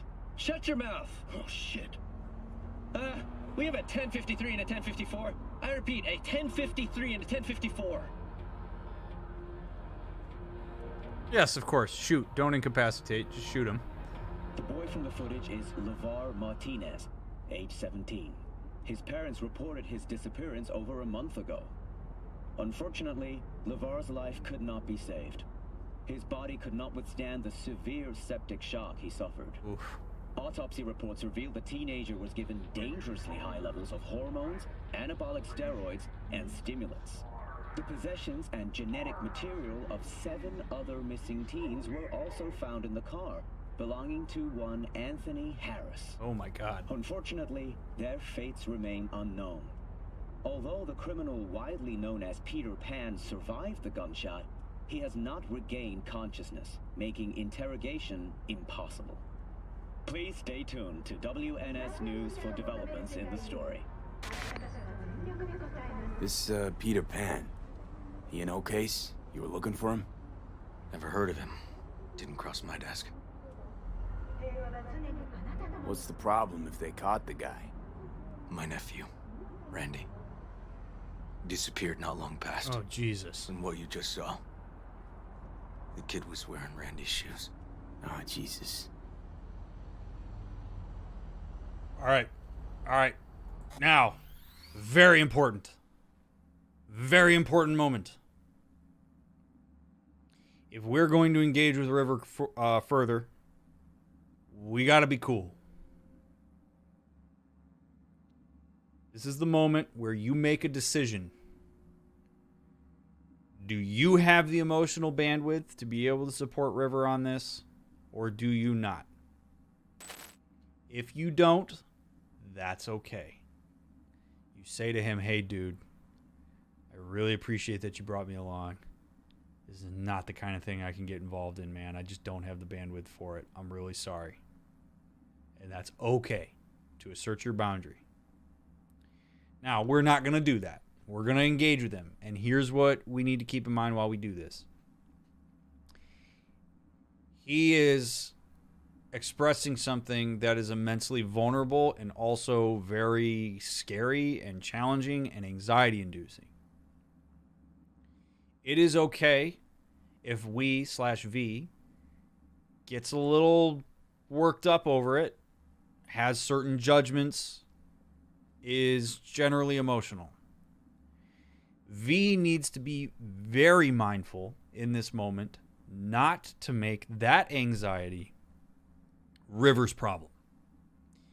River is not in a position to reassure us and make us feel more comfortable about what it is that he's sharing with us. He could do that. He could be kind and say, hey, I know this is going to be a lot to take on, so if you need me to slow down or whatever, you can. But as he discloses this, as we continue to go down this, we can't expect him to make us feel better about this.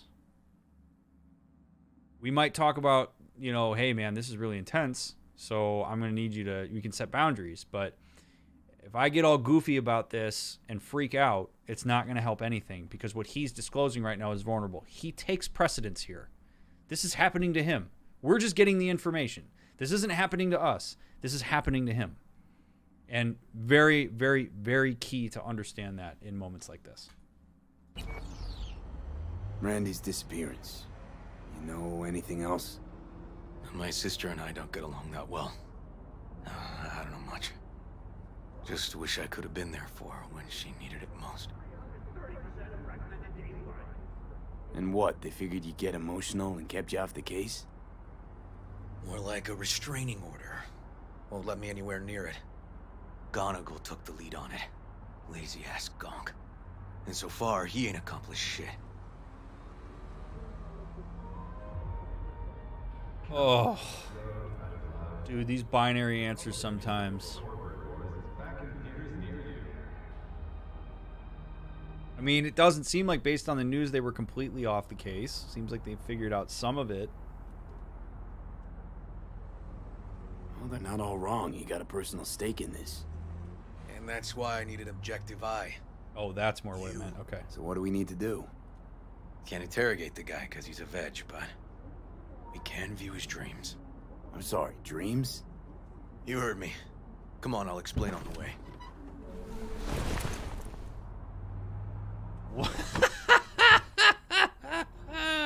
What a move. All right, man. Yeah, we're going to go explore his dreams. Get out of the car. Let's go. Just going to go ahead and drop that mic. Procedure, but it's already yielding results. Oh, my God. They record dreams that can be played back as VDs. You got access to these dreams? Not yet.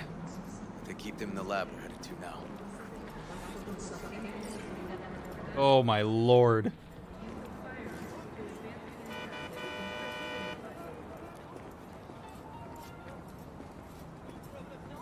Oh, no. Here's why this is a problem, man. If this guy's innocent, this is awful. This is horrifically intrusive. Got an appointment? Not exactly. We'll go in together, but, not through the main entrance. We're gonna break the law? We'll find a different way in, and then hustle out quick. Never actually been here, so I'll need your help. Oh, boy. Oh, my God. You can't do stuff like this on the off chance that the guy is guilty. The question should always be, what if this guy is innocent?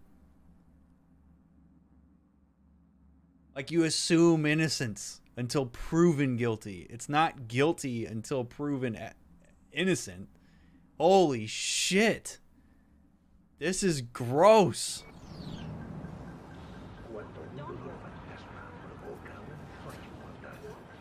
Oh.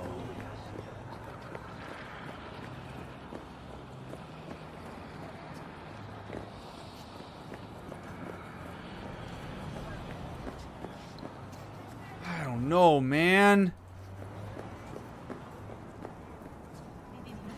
This is probably why they want you out of this. This is why they want you out of this. They want you out of this because you do shit like this. You do unethical stuff because your emotions want you to find answers. Oh. This is one of those moments as a gamer, man. I really shouldn't do this. I should not do this.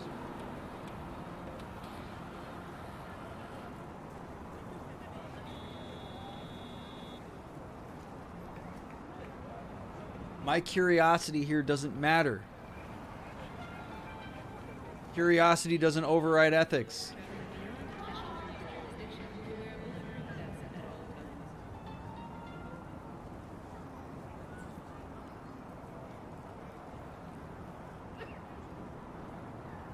The guy you're getting the brain dance for was the guy that got shot in the car with the dead body in the passenger.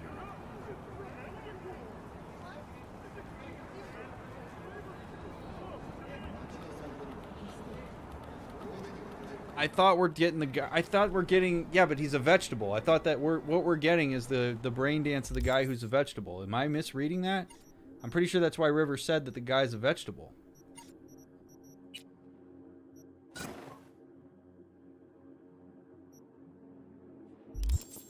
Am I wrong? My sense is that we're going after the guy that we think is guilty.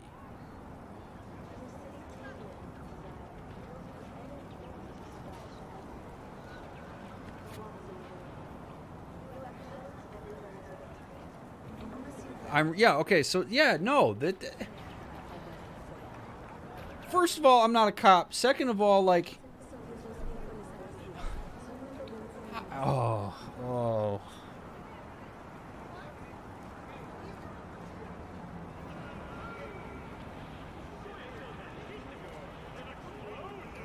There's a reason that we're doing this the way we're doing it. Is because we know it's wrong. The guy that was driving. Oh God. Here's the thing, y'all. We don't have all the info. The guy driving the car, we don't know if that's actually the killer. We don't know if that's the guy who constructed this whole thing. It could be an innocent bystander that the guy threatened and said, "You drive this here or else." Like, we have no idea what the context for that moment in the car is. At all. At all.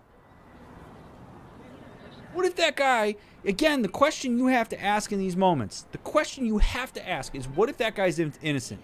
What if that guy is innocent? And we go in there, and we pull his dreams, and we brain dance at his dreams without his consent.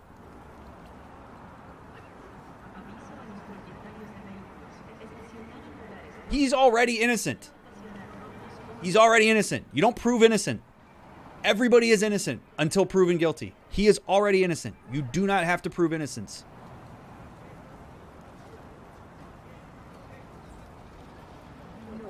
our personal convictions and curiosity don't get to override an ethical standard here. They just don't. Like, this feels awful. He is innocent.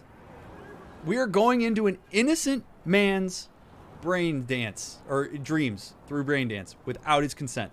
Because he's not awake. He's a vegetable. He's not able to consent to this. River, brother, I wish you all the best in this. I can't help you, buddy.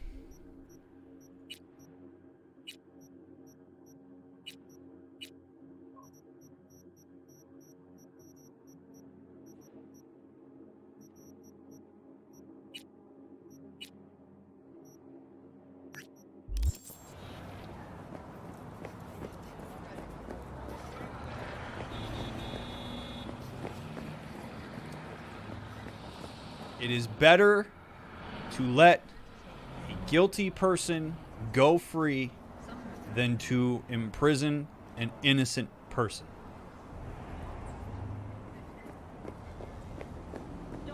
We don't get to satiate our morbid curiosity about this case by doing something that is just outrageously unethical. No way, man. No way. And now he's going to follow me around all of Night City, isn't he? I'm sorry, bud. Can't do it. V, not that way. Nope. Not doing it, River. Okay, back to the left. See you later, buddy. You'll be waiting a long-ass time.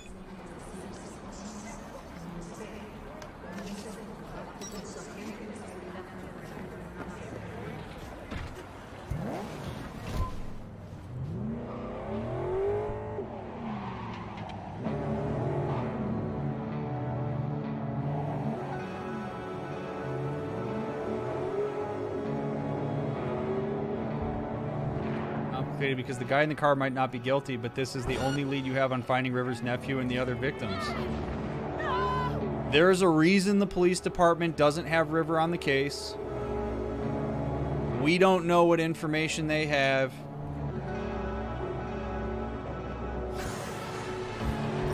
Nope.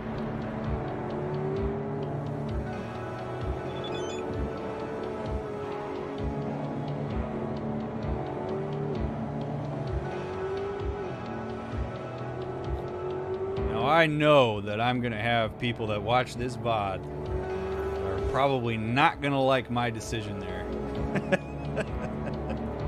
And I know that the general piece of feedback I'm going to get is, with Dr. Mick, it's a video game. How else are you supposed to figure out what went on? How else are you supposed to 100% the game if you don't do the missions? I don't play the game for completion. I play the game to illustrate psychological concepts. And I care about integrity. And if V is an extension of me participating in that mission, nope. Know your limits, fam. So, wouldn't he not care if you look through his mind because he's a vegetable? Let me ask you this.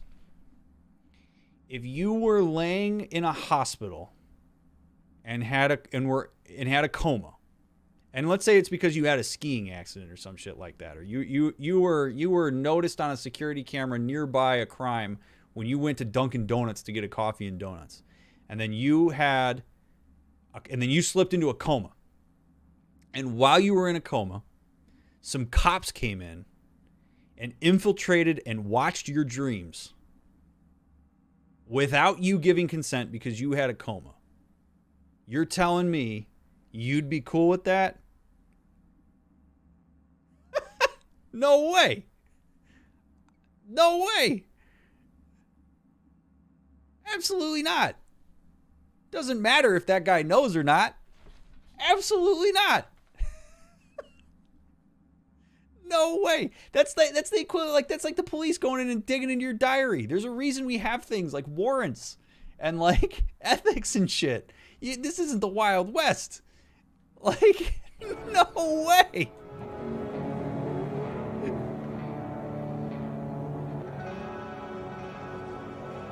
Holy shit. We've all done and said things we regret. We've all done and said things that were stupid. Right? Like, I said some real dumb shit in high school. You go back and you pull that, and then you use that to frame me for something? Are you kidding? No way.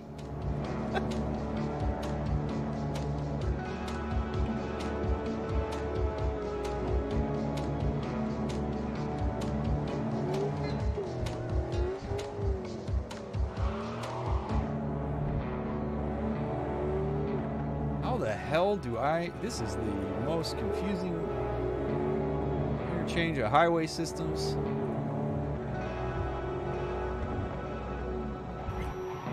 Where the hell is Takemura relative to me? Oh! Sorry. Sorry. Should have looked before exiting the on-ramp. No warrants in Night City? Big laugh. Yeah, right? That doesn't make it okay not to have them. Oh! V, do you have a moment? Need to talk? I mean a longer moment. Can you come by the camp? I have a problem. On my way. Phew. Got a Delta. Later.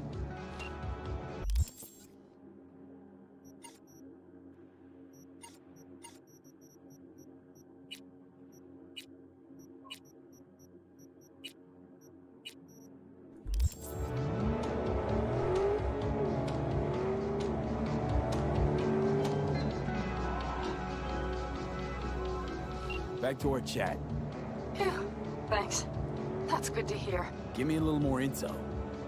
What's your grief? Well, it would be better to... Let me guess. Saul, right? You know me well. Uh-huh. See you soon. Oh boy, know me well. Jeez, man. Intimacy. Intimacy with Panam. Yep, we're going to her. I'm not talking to Takemura. Panam called. You kidding me? No, you don't have to apologize for the question, Iceman. It's just, it's a passionate answer is going to come from that. Like,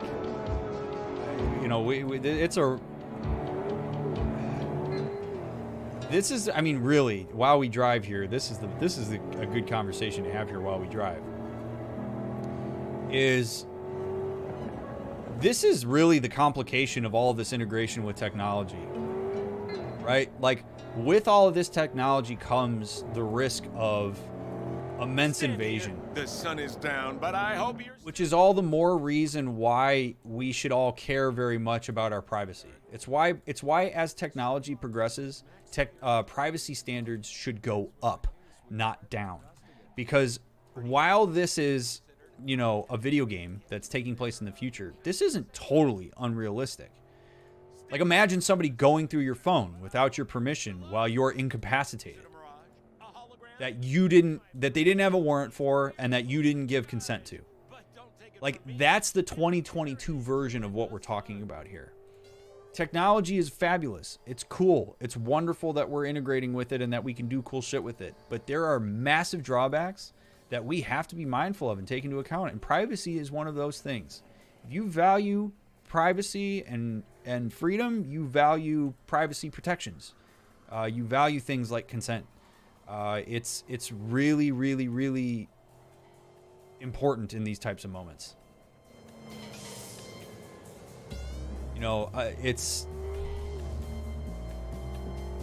This shit gets really dicey really fast. Which is why what you do is you control what you can in the moment. And for me, with River there, I'm able to control my boundary with him, which is I'm not getting involved in this big guy.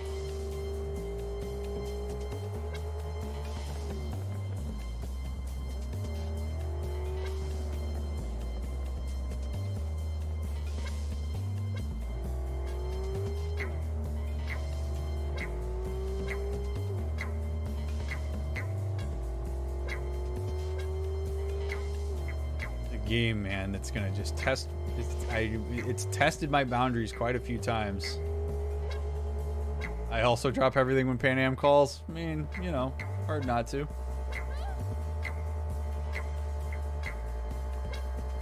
She also prevents me from talking to Takemura, who I really just don't want to talk to right now. Plus, I get to show her my new badass ride. This has got Nomad written all over it.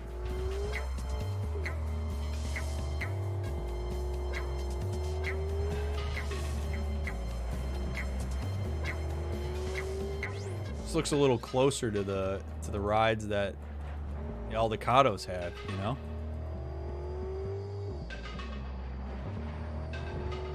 Woo! This guy's a little slippery. A little slippery. I don't mind it too much. What up, homies? Alright, Panam. What's up?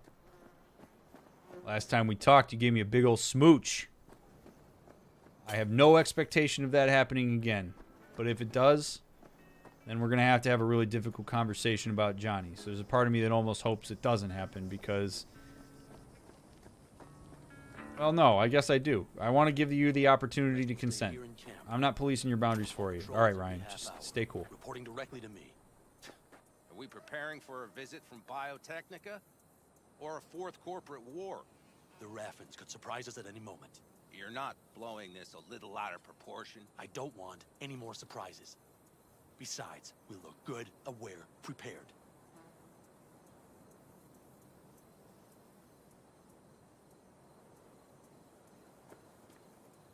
I would agree, John. Very slippery.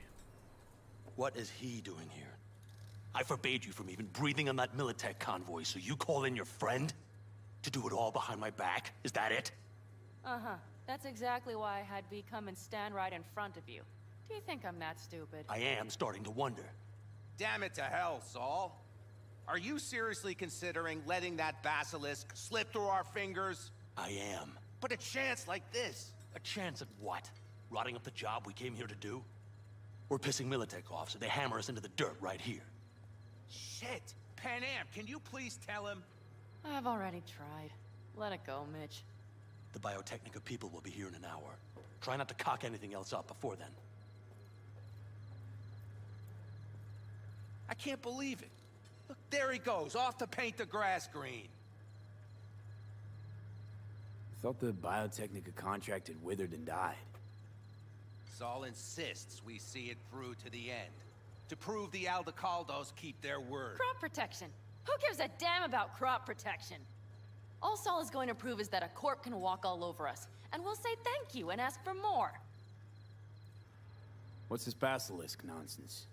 It's an armored Militech cargo panzer. Junk from back in 2060 or so. They want to peddle it off to a backwoods country, somewhere it can still pass as a technological wonder. The Militech convoy will take the 101 right past us. Shame not to say hello. Let me guess. Whole thing's your idea. How did you know? Saul wouldn't be quite so pissed if it weren't. I believe V is right. If this had been Saul's idea, he would have seen it as the greatest plan on God's green earth. Bull. Saul isn't that petty. He's simply a coward. He would rather play it safe, bide his time. For the family.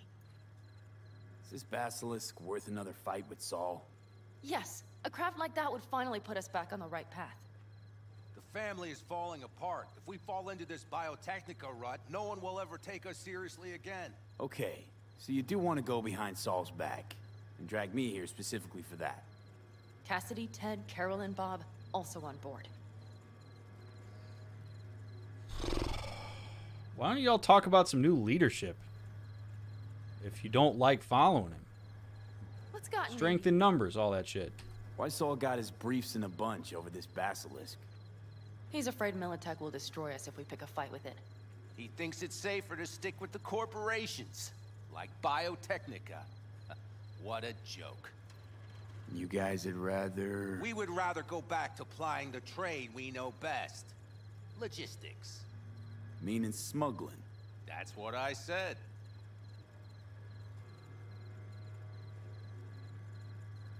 Thought you and Saul agreed to bury your carbines. So did I. But it seems that's only true when somebody is trying to kill us. Exactly. You saved his life. You want to fuck things up all over again now? I saved his life, yet somehow he still ignores everything I say. So I do believe we have come full circle. And you plan to grab the basilisk how? Thanks, V. Haven't said I'd help just yet. Okay, let's go talk to the rest. You didn't have an issue extracting the BDs from Evelyn when she was unconscious. Why is this different? This won't settle itself. I think it's a little bit different. Now, I'm not disagreeing that it's similar, Graham. It's a good question. I think the reason I was more willing to do it with Evelyn was partially because we know her. And Judy has like a personal relationship with her, and we were involved in it in a certain way. And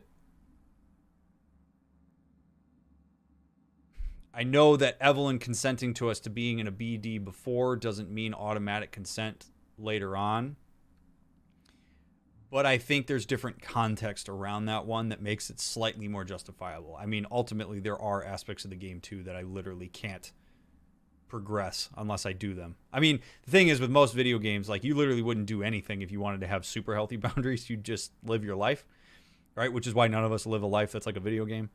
But there was different context around this. With River, I don't know the guy. This is an actual official investigation. This is like, this has police involved. There's so many variables to that like, it's just a non-starter for me. With Evelyn and Judy, it's a little bit different because of the nature of the context, but I understand that question, and it's a good one. I don't really like the idea of going into a BD ever, unless it's consensual. Ever. I think in general, the whole idea is terrible. But in this world, we do have to acknowledge it's part of it and sort of make our decisions where we can with the info we have.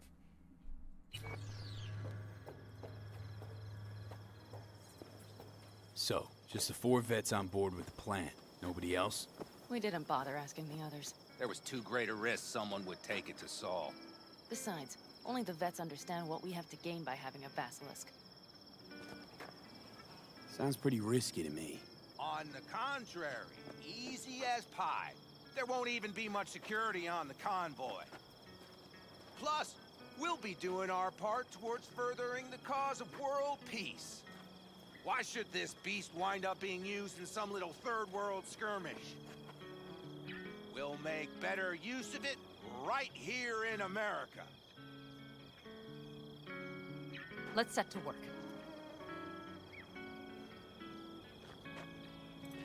I basically have to decide here if my relationship with them is more important to me than my relationship, than Saul. Like, this is about okay, so there's a duality relationship here when I have to make this call. There is my relationship to Panam and Mitch, and there's my own convictions and involvement with this.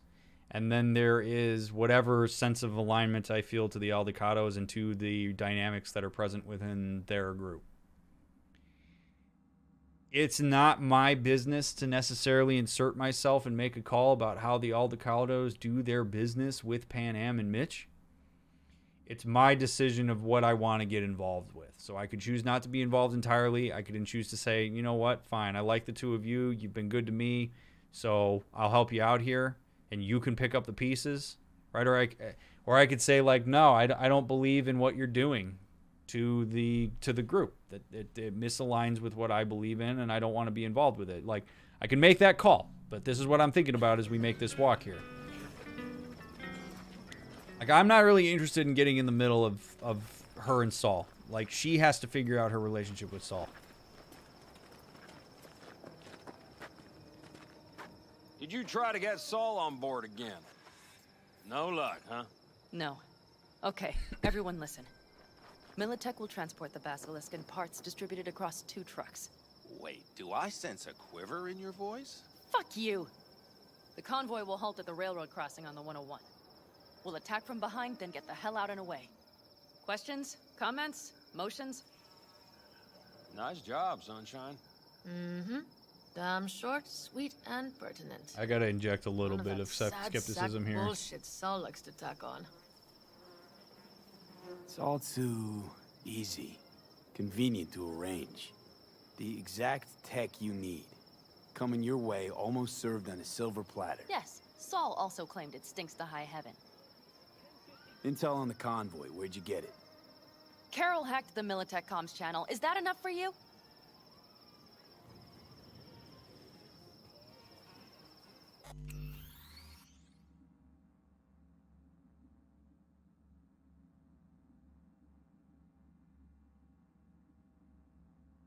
This is an example of splitting.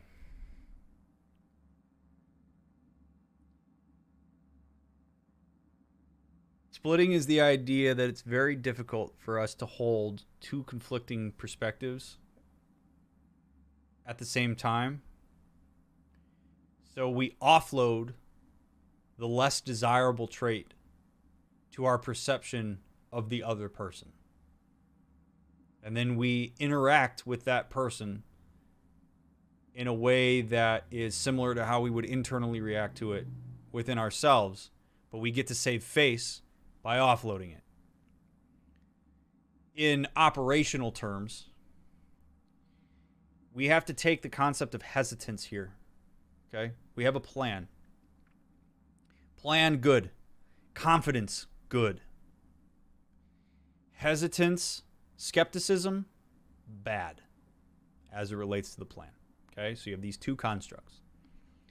Panam, as she stands at the table and tells us the plan, does so rather confidently, which is good. Mitch points out she's got a quiver in her voice. She snaps back. She continues to look confident.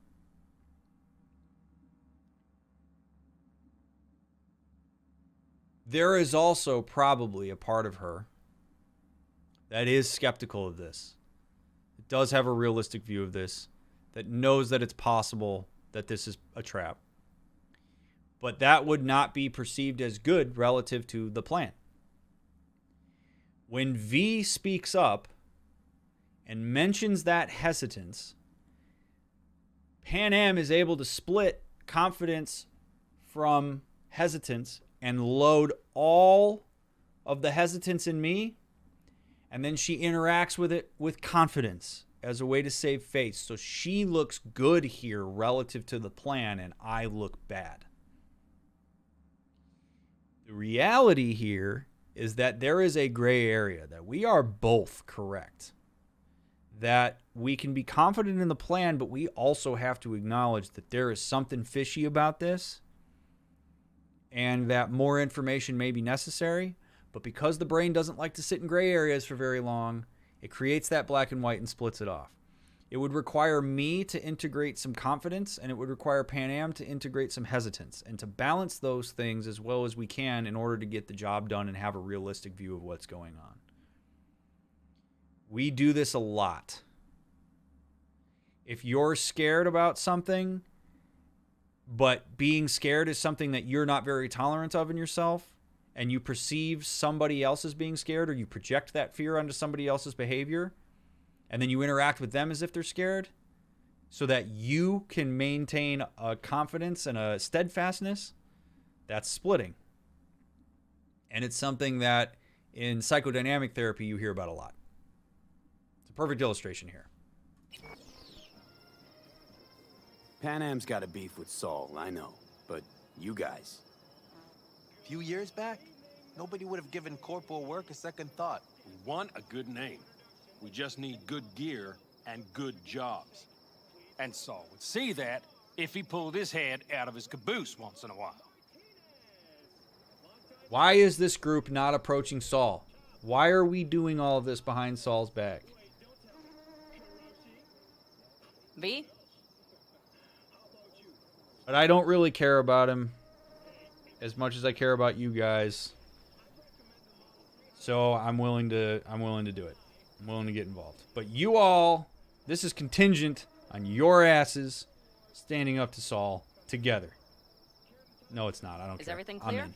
Okay, I'm in. Okay. Thanks. First, we'll ride to the station. The train engine we need to block the convoy's way is there. Are you riding with us, or will we meet you there? Riding with you. Excellent. Let's get going. I think I heard a little shake in that voice. You did not.